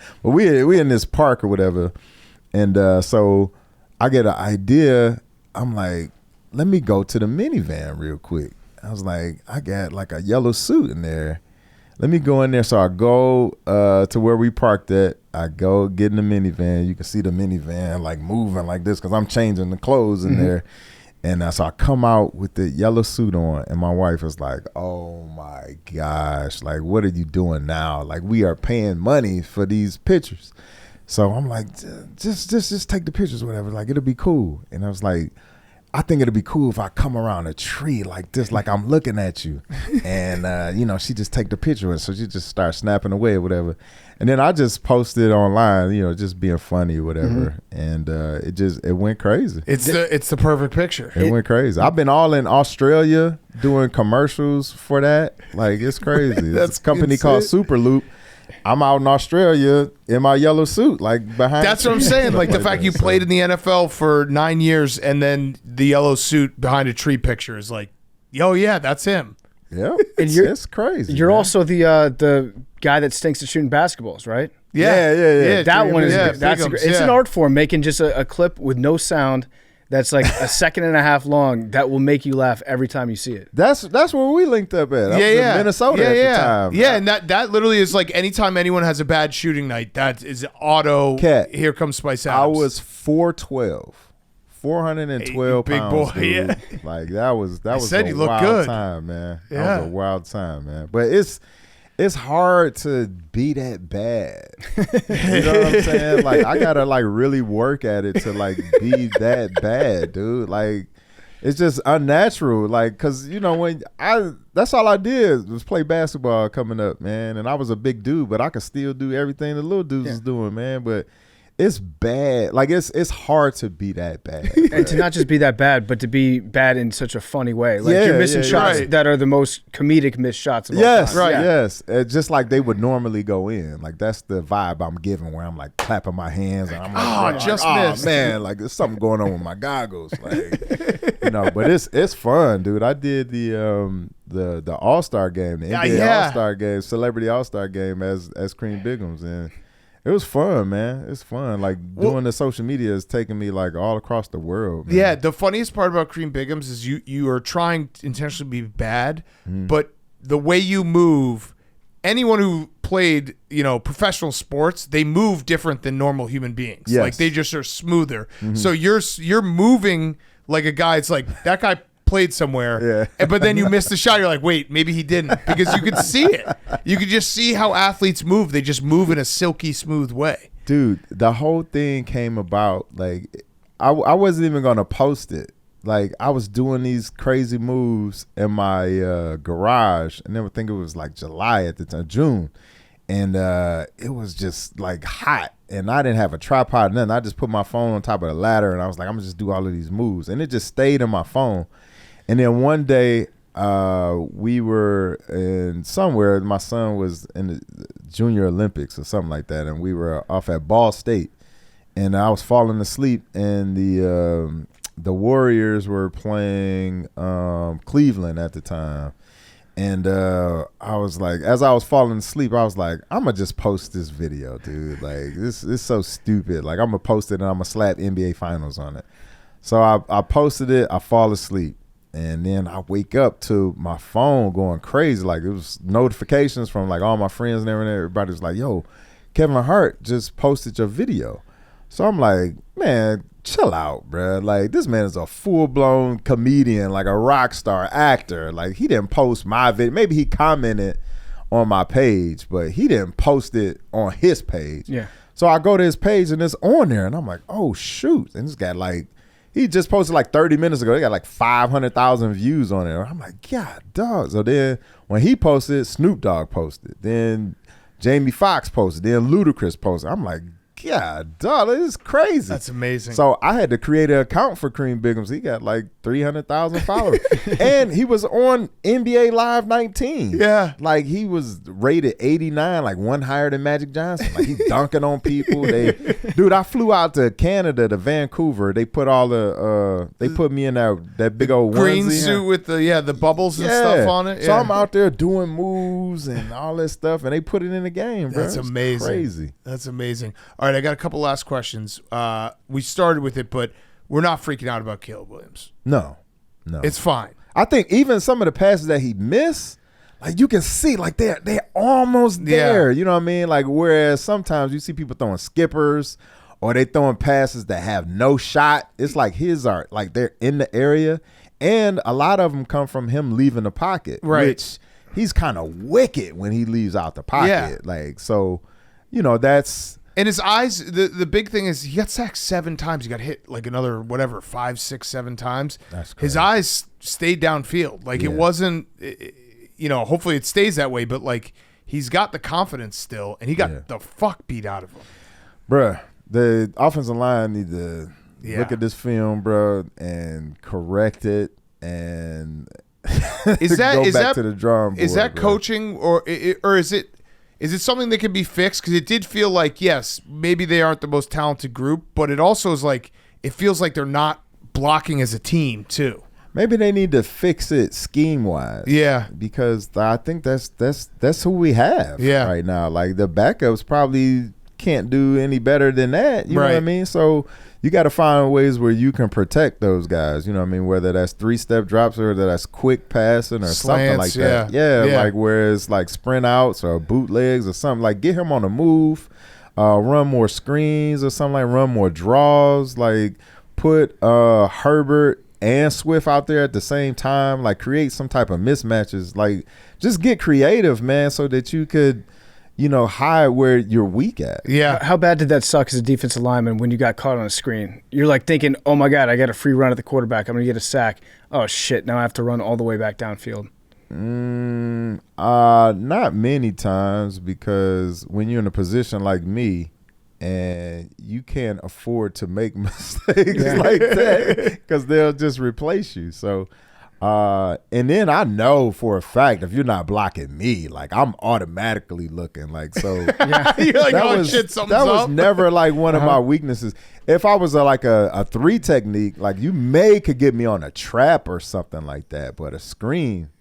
Where is everyone? That was my bread and butter, dude. Yeah. Like, I'm not saying like I was like that guy when it came to like people running screens, but you couldn't really. There's no way you're not gonna block me. I'm Right. like, it's something up. Right. There's always there's that one moment when usually it's like a defensive end and they take those 2 steps and then they realize what's happening and you can see the look on their face. They're like, oh no, this is too easy. You'll never get Peppers. You'll never get Julius. Mm-hmm. And Rod Marinelli had us so tight that by the snap of the ball, I already know what you're doing, or I already know what you're going to try to do. I know from the depth of your steps. I know from the double team. I know if it's a true double team or if it's just one where you're trying to get up to the linebacker. Rod Marinelli is the guru when it comes to defensive line play. And once I got under his tutelage, it was like he basically put 3 years onto my career. That's cool. For sure. You never played for Tom Sully, did you? No. Oh, he's our guy. That was after. We Yeah. love Jim. Yeah. Yeah. All right. I got one last question for you, Spice. It's a rowback question, rhoback.com, promo code TAKE, 20% off your first purchase. Q-zips, polos, hoodies, joggers, shorts. See this? Oh, all Just of doing that? it off the rip. Dang. I close my eyes. Rowback.com, rhoback.com, 20% off. Q-zips, polos, hoodies, joggers, shorts. Best clothes out there. I'm impressed. Bad memory, but the NFC Championship. First of all, you hyping everyone up is an all-time clip. It is. That was a Hyping good everyone time. up. I just wanted to say I don't think the defense gets enough credit in that game with Jay getting hurt and the Packers. I remember so vividly. The Packers go down the field. I think You remember. I know, but all right. So I'm giving you credit here. This is going back to credit. Packers go down the field in the first drive, and I was like, "Oh fuck, Yeah. this is a problem." Yeah. You guys locked it up the rest of the day. Yeah. Because I know that they had a short field and scored another touchdown, and then the B.J. Raji pick 6. But you guys were lights out after that first drive, and it's like obviously the game became about Jay getting hurt and Todd Collins and Caleb Haney. But don't you guys even were say Todd Collins' name. you bruh. guys were playing lights out. The second half they didn't score. Except for B.J. Man, Raji. I looked myself in the mirror the night before, and I was like, don't you be the guy to say I was one game away from the Super Bowl. Don't be that guy. And here I am. Man. I just wanted to give you credit. It was that you the guys first did 2 play. drives they scored. Yes, they were. And then that was it offensively. I That was like, it. they're going to score 1 million points today. There's no They had stopping just them. put up 45, I Yeah. think, on Atlanta. Yeah.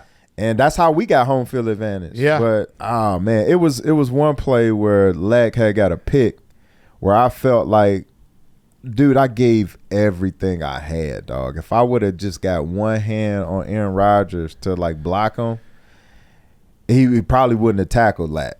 You know what I'm saying? So I'm like, we had a stunt, me and Tommy Harris. And I got to the point where I took my guy and I just drove him back, and I had no more legs. And so after, like, we took Rodgers out of the pocket, and I'm at this point, I'm running so fast and so hard, like I'm falling on my face now. Like I just gave everything I got, and the only thing that I had left was just this arm swipe right here at Rodgers. But if I had a little bit more balance and strength, I could at least just like pushed him where that would have took his angle off of tripping up Lack on that interception. And that's the thing that I think about the most. Shit. Well, sorry for bringing it up. I wanted to give you credit because I think that game gets lost in everyone's brain where it's like, dude. Oh, it's we because took the a backup, high-power offense, I know. man, You guys and they were lights scored out. 14 points on us, man, and that was it. That wins you the game. And it was so cold that day. It was If like, you can hold an offense, a high-power offense, to only 14 points, you know. should win that game. Mm-hmm. Did you like playing the cold? Oh, I love playing. I don't get tired in the cold. No sleeves. Oh yeah, like a big dog. None at all. Yeah. Period. Yeah. Like you just throw the Vaseline on. Like, Tummy let's go, out. baby. Yeah. Let's go, man. You clog the pores up. Let's go. The coldest game I played in, it was a January 3rd night game. We played against Green Bay. It was so cold. If you drunk water and you spit it out, it would turn to icicles before it hit the ground.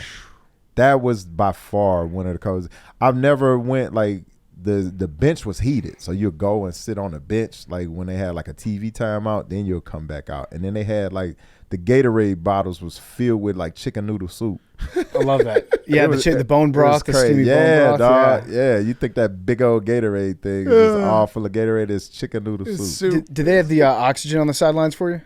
I ain't need it then. Like I need it when it's hot. Yeah, But I don't need the oxygen when it's cold out there, man. I'm like a real live bear, like for real. Like that's just I'm in my element then, man. Yeah. Then at that time I was like 310 pounds, 305 pounds. I'm like, let's go. Yeah, I was a little wider back then too. Yeah. All right. Well, Spice, you're the man. We'll definitely come back anytime. Oh, man, we love let's do having it, you on. baby. So it was way too long since the last time. That must have been like what 2018, 2017, 2018. Yeah, Yeah, that's crazy. you do Yeah. look like you could still play. Yeah, man. That's what I'm going for, man. I told everybody, man, Ryan, Pose, everybody, I said, man, I can give you 20 plays, bro. Not in a row. Yeah. But I can give you 20. Give me some goal lines, some like 3rd and 1 when you know they're gonna run. I can get out there, man, mix it up. You know what How I'm saying? fast would you get hurt? Whew. I don't know, man. I would like to find out. Fun. Let me find out for myself. Yeah, man. I mean they do Put like me out the there. Yankees do like Old Timers Day. Why don't the Bears? Yeah, man. I'm not practicing. Just put me out in the games and then we'll see. Yeah. Put me Going up out against the in trash like cans. warm-ups and see how I do, man. Yeah. Yeah. See if you can stay on GTD, injury. man. Yeah. Game time decision every week. All right. Well, thanks so much, Spice. Appreciate Yes, it. sir. Anytime, baby. Spice was brought to you by our great friends over at Chevy. There's a reason we've never done a Mount Rushmore of pickup trucks, and that's because for part of my take, there's only one pickup truck, the Chevy Silverado. Why is that? Silverado's a partner. It's a partner you can depend on. We've all spent time driving and using the Silverado for all kinds of part of my take jobs, adventures, and other shenanigans. They just pulled one up outside the office the other week. Did you see the new Silverado? So nice. That thing is a beast. That thing looks incredible. It was the Silverado EV, I think, that they pulled up. That's a great, great truck. Silverado has helped us throughout the years. It's gotten us around at Grit Weeks. They sponsor the Low Man Trophy every year. They help give fullbacks the recognition that they deserve. And this year, the Silverado was out west with us in California. It drove us all around California, all around L.A., took us down to the beach, took us up to the training camps. We love riding the Silverado. We love driving the Silverado. It's a beautiful truck. It's awesome. It is a gritty truck, legendary grit paired with modern truck tech. That's what you get with a Silverado. They've got massive screens, up to 8 cameras with 14 different views to help make driving, towing, and parking all easier. And the new bold blacked out look of the Silverado HD Trail Boss is chef's kiss. That thing is sweet. So head over to Chevy.com, build your own Silverado or your Silverado HD. Check out all the current offers on Silverado. Discover a world of strength and capability, all behind the wheel of our favorite truck, the Chevy Silverado. Welcome back to another Fyre Fest of the Week, brought to you by our friends at Morgan & Morgan. You know what really sucks, having to look at Hank making faces at us all podcast. You know else what, Hank, this really sucks That right was a now. face. You just That did a was a face. face. You just did This a face. really sucks. Everyone can agree, this really sucks. You know what doesn't suck is calling Morgan & Morgan if you're injured, because they can help get you what you deserve. If you are injured, that sucks too. But just know what doesn't suck is calling Morgan & Morgan. They will get you what you deserve. While they can't help having to stare at Hank on the couch all episode, they can help fight to get you full and fair compensation when you're injured. Their fee is free unless they win. For more information, go to forthepeople.com/PMT or dial #law, #529 from your cell phone. Okay, let's wrap up the show. Fyre Fest of the Week. Henry. Nothing too crazy. Good. I'm happy. I've relapsed though Oh, no. on Game of Thrones. Oh, you've gone back. I feel like a lot of people are doing that now. There's been enough time. Yeah, what I think it was House of the Dragon ended, and I just started watching Game of Thrones. I saw a TikTok edit, and now my TikTok is just Game of Thrones, and I'm deep. Is it better the second time through? It's good, but it's getting to like season 5, season 6 where things get sad or things get bad, and then it's gonna get sad. Yeah, it's gonna get sad, and then it's gonna get bad. Yeah. Are you gonna watch the final season? Yeah, I probably will. Did you watch Red Wedding? Yep. That was crazy. That Everyone was got crazy. It was killed. good. That was nuts. But yeah, So that's it. That's not bad. Your Fyre Fest is you're watching a show that you like. I guess the Fyre Fest would be we're in like the greatest sports time of the year, and Hank's gonna watch a show he already watched. well, Yeah. it's not like I'm watching it over sports. Yeah, exactly. It's not Right. like it's not like you don't have 2 TVs. You can watch Game of Thrones and sports. I can't wait for October baseball. Max on the stream. Same. I'm so excited. Same. We gotta all bet on the Phillies. I gotta stick That's with my the- Padres. That This is when my everyone Fyre was just Fest, like you shitting just on me talked about. yesterday, whatever. I got dunked on by Max, but all I could think of was just The Phillies. yeah. The Phils. Yeah. That's my well. Go ahead. I might Well, do you're a talking about it now, but that's Go ahead. Go ahead, do your Fyre Fest. the playoff baseball's coming, and I can't handle it. What Winter's would, coming. Winter's coming meme, but I've it's been playoff thinking about baseball. it. I've been thinking about it good, all eh? week. That's a good tie-in. All right, I'm gonna look right now. Max, this is your best. Can we get the overalls back? I got it. I look ridiculous. I got a new. They sent me a new pair. Yeah. A new pair of fuck yeah. overalls. They look so sick. Yeah. I love that Dave is in on it too. I don't love that. All right, I'm looking it up right now. Max, What's the worst case scenario? First round loss or World Series loss? First round loss. You think so? You're gonna be so much more upset if it's the World Series again. Yeah. What if the Yankees? Beat I you just in the World that's Series? that's my only fear is that it's Yankees Phillies because I actually will have to root for the Phillies. That would be awesome. But then Hey, could you imagine you and I on the same squad? yeah. then Dave would get so mad at you if the Yankees beat the Phillies. Yeah, we can't have that happen. Like we can't. That's worst It's case got to be scenario. the Orioles. it's not gonna be the Yankees, right? Whoa, did we just have a draft pick come in? What was that? Memes. What was that? My bad. When I downloaded all the apps to my phone, I just get 1,000 notifications from every app. And your notification is the draft pick, is it? Yeah. That's kind of cool. Yeah, that's a football guy. That's very cool. Yeah, Max, I'm very excited for the Phillies. I'm very excited for just to watch it all. All right, I'm doing this right now. So if you did Phillies to win the World Series, Eagles to win the Super Bowl, and Villanova to win the national championship, and you put $100 on it, you'd win $799,000. Titletown. I like that. Titletown. Villanova is going to be horrible this year. Although I think they might beat Maryland in football this weekend. What's just Eagles and Birds? Eagles and Birds would just be 11-1 because they're the same team. What? Yeah. I mean Eagles and Phils. Sorry. Eagles and Phils would be 100 to win 7,000. I'm gonna, you know what? Let's do. All right. So Villanova's out. Sixers. They're going to be so bad. Sixers. Sixers. Sixers. 76ers. Titletown. Max. Titletown. 76ers could win it all. They could. The Sixers are going to be good this year. They're gonna be Yabu, really good. Hank's going to be fucking rooting up a storm for Yabu. Okay, so this might be it. If you do Sixers, Eagles, Phillies, $1,000 wins $684,000. Titletown. I like that, Max. Have a little faith in your boys. Have some faith in the boys. Sirianni's going to figure this thing out. We should actually just bet it for all of them to make it to the finals. Who's the best coach you got? Who's the best coach in Philly right now? Jay Wright. Yeah, it would be Jay Wright. Probably Topper, Rob Thompson. I mean, Yeah. I like Nick Nurse too, honestly. Yeah. Sirianni's probably third in that. Well, he's in not that even the order. coach. I don't know Jalen the Hurts name is. of the Flyers coach. Big Tom's a coach. All right, PFT, your Fyre Fest. All right, so my Fyre Fest of the week has been going on all week. I don't know if it's the fact that I moved into my house like a year and a half ago or what it is, but my smoke detectors have been beeping at me all week. Got to change the batteries. I agree. Here's where the real Fyre Fest comes in. Hardwired? Are they hardwired? You don't have a screwdriver? You don't know what a battery is? They're too tall for me. Oh, You don't have a I'll ladder? come and do They're it too for tall. you. I'll do it. I I'll have come over. I have a step stool, I'll come over. and it's like it's a normal step stool where I can probably get up. I don't know, like 9 feet. It's got 2 levels on it. I don't have a ladder, and so every time I get this beeping sound, I bring the step stool over there every time just to get on my tippy toes, and I can touch the thing, and I'm like trying to turn it and unscrew it so I can put the battery in, and it's just at the tip of my fingers where it's enough to make me think I can do it if I get up high and if I put on my tallest pair of shoes. Do you have like a dictionary or something you can stand on top of the step stool? But so that's what I've started to do. So I have changed 2 of them already, and then the third one started beeping on me this morning. The previous 2, one I had to pull a desk over to stand on the desk. The desk isn't that sturdy, so I felt like that was bad. The second one, I went down to the kitchen. I have a bar height chair.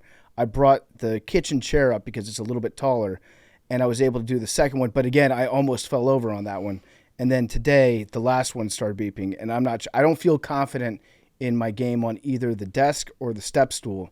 So I have to figure out one way to make myself taller without.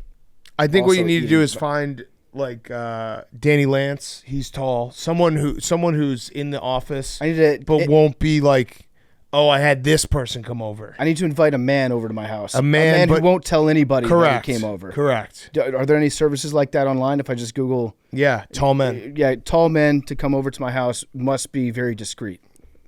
So you got a problem. That's what I'm looking for. Can't reach it. I need somebody to Your pipes clogged to too? help me unscrew this thing. That sucks. I need a man with big hands That to come sucks. I could do it for you. over. No, it's okay. I think I'll I won't do the second part. Not talk about it. I think I'll just let it beep. Okay. I think that's probably my plan. You gotta wait till just wait till you have a party, and then have someone just do it who's at the party. I'll be like, oh shit, this just went off. Oh, that's funny. Yeah. Okay, Can you yeah. help me real quick? I might have people over on Saturday to watch some college football. Yeah. Height party. And just bring white boy Rick over. Yeah. And it's just him. So all I got that. My other Fyre Fest is we're playing. Pup Punk is playing tonight at Buford's on West 6th Street in Austin, which is going to be a great time. I'm very excited about it. It's a free show. If you want to come out, it's going to be a blast. Come party with us afterwards. But we're playing Freebird, and it's the song that this. I've been trying to learn for the last 4 years. I said I was going to do it, and now it's nut cutting time. And I don't know if I'm ready, but I think I might be ready. You got it. But got it. It's so hard. You got it. It's so hard. You got this. Freebird. It's Freebird Friday. You got it.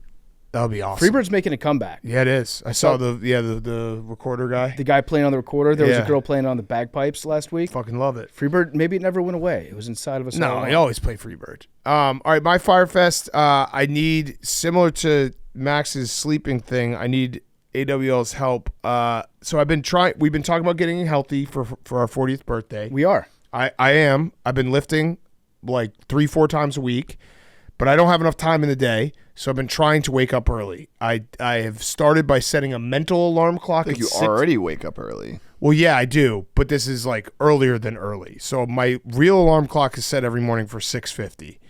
My mental alarm clock I set for 6 a.m. I've been setting my mental alarm clock for a month. This week was the first time I actually didn't hit the mental snooze and went and worked out at 6 a.m. It completely wrecked me. I've been so tired since. How do people do it? How do you get up? I have a gym in my house, so it's like I just have to go downstairs. There's everything's there. It's as easy as possible. I don't have to leave my house. I just need to get up and get out of my bed at 6 a.m. and that gives me 50 minutes to work out before I got to take the kids to school. How do you do it? What do you mean by mental alarm clock? I don't want to wake up my wife, so I set a mental alarm clock. So my eyes, I'm pretty good at like setting a mental alarm clock. I will wake up at 6 o'clock pretty much every morning, but I then hit the mental snooze. Do you check sleep your with phone? the fan app still? I have a fan of. I do the OG real thing. I was gonna say I use the fan app, and if you just have that, you can set an alarm on that so it turns off. But I don't want to wake up my wife, so I have to. The mental alarm is me just literally opening my eyes at 6. Every night I go to bed, I'm like, open your eyes at 6 o'clock, and Yeah, I that do makes it. no sense. I do it You're pretty much. Kramer. I probably do it like 6 out of 7 times a week. It's just then getting up after my mental alarm goes off. So what do you do after your mental alarm goes off? I'll Do just- you, do you sit in bed? try You check putting the your I phone. hit the mental snooze. So you just go back to sleep. Yeah. Okay. Have you I'm tried impressed putting that your phone you. on the other side of the room? Well, it's not. It's a that's not mental going alarm. off, It's the mental alarm. But like, if your You need phone's to put on the your other brain room, on you're the gonna other wanna side. go Stop check talking it. about the phones. You keep Yeah, the phone is not. You're doing the apps and then the phone. The phone All is. right, forget it. Well, the phone, but Hank, the phone is not. The whole point is I have to be able to wake up without anything going off because then I can sneak out of the room and not wake anyone else Right, up. but if your mental alarm, you wake up and then you want to check your phone, you still have to get up to go check it. But I know when my mental alarm goes off, I know it's 6 o'clock and I just go right back to sleep. Can I give you a tip? Start chugging water before you go to sleep, because that way when you Gotta wake up in piss. the morning and your mental alarm goes off, you'll have to wake up, get out of bed, go piss, and then you'll already get the blood moving. You'll get piss moving. Your body's awake. Yeah, maybe that's a good idea. Yeah, I think you need to chug a shitload of water right at just bedtime. Don't understand how people do it. How people wake up early and work out. I should do it 4 days a week, 5:30 lifts. That's I crazy. can't believe that was once like a daily, like a routine in my life. I used to do that before work too when I had a real job. And you get in this zone where you just wake up at 5:30, 6 o'clock every day. Yeah, I never got used to it. I hated it every single time. Yeah, and I can't. Yeah. Like there's nights when we're here till like 1 a.m, so it just kind of fucks everything else. You take any pre-workout? I don't. Okay, so what you could do Is have like a shot of pre-workout right next to my bed. Yeah, what you do is you set the alarm. You set your mental alarm for 5:30, and then you wake up at 5:30, take the shot of the pre-workout, hit the mental snooze, and then as you're hitting the mental snooze, hit the mental re-wake up at 6 o'clock, and Yeah. then you'll open your eyes at 6, ready to go. It's not a bad idea. Yeah. Everyone who talks about getting up early, they're like, you just got to get through the first couple of No. days, and it becomes No. routine. No, there's No. no way that They're wrong. there's no way that like there could be someone who wakes up at 5:30 in the morning to go work out every day and has done it for a year. There's still no way that it's fun. No, well, I think some people are just there. There are people who can do that, and there are people who can't. Well, and also there are people who just go to bed at like 8 o'clock. Like, do you guys have friends? I have a friend who goes to sleep at like 8:30. I Yeah. don't trust. I don't It's trust. That sounds insane. like a loser. If you go to sleep before, I agree, but it's insane that he does it, and it's just like, what? I guess, sure. 8:30 or 9, if you work at a certain type of job. Like if you're a teacher, sometimes you have to wake up super early. don't just get less sleep. That's what I do. I have to Yeah. get up at 6:50 every morning. I still don't go to Yeah, sleep. no. I All also fixed the dog problem. You killed it? Oh God. I knew you were gonna Oh. say that. No, Hank reminded me. I just got a sound machine, and I just haven't woken up since. That's the easiest. That was it was the easiest. What about thing the snoring problem? Also, kind of fix that. How? I went. The mouth tape was a problem before because I couldn't. Because you ate it? No, well, I wasn't eating it. But you did eat it once. No, I never ate it. But I got the breathing strips and the mouth tape because the breathing strips help me breathe through the nose while I'm sleeping. You pretty much look like Hannibal Lecter. When Yeah. you go to Yeah, bed. you when you get ready to go to bed, it's like, is he going to play a football game or is he going to bed? Exactly. No. Yes, that is the thing. Yesterday I woke up and there was also there was almost like a bruise on my nose from the strip. That's probably because you were trying to eat it. I don't know. You're trying to eat that your would be- nose. How would I even do that? Your Body, body, you eat in the middle of your sleep. your body's I don't do rejecting that. the breathe right strip. That's what it sounds like to me. You just want me to continue to have these problems. No shit. I want you, duh. I want you to continue to diet with us. I'm dieting. Oh, so you're going to do maybe that's. Do you think that's what's helped? The 1 week. I also had a cheat meal last night. That's That's all okay. right. You can have cheat Meatballs. meals. It was meatballs. Yeah, meatballs. You have cheat meals, calories in, calories out. Yeah. That's all I had that a healthy matters. Day otherwise. Yeah. But then I had whatever. All right, you're fine. Yeah. Okay. Good show, boys. Numbers. 9. 11. 3. 72. 99 Pug. He's back. 8. Memes in PFT. Have you ever gotten No, this? I've not gotten it. I don't think 8's in there.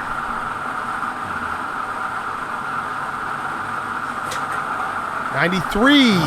93. 9s are hot. Odds are hot. All Love right, you see guys. everyone Sunday. Love you guys.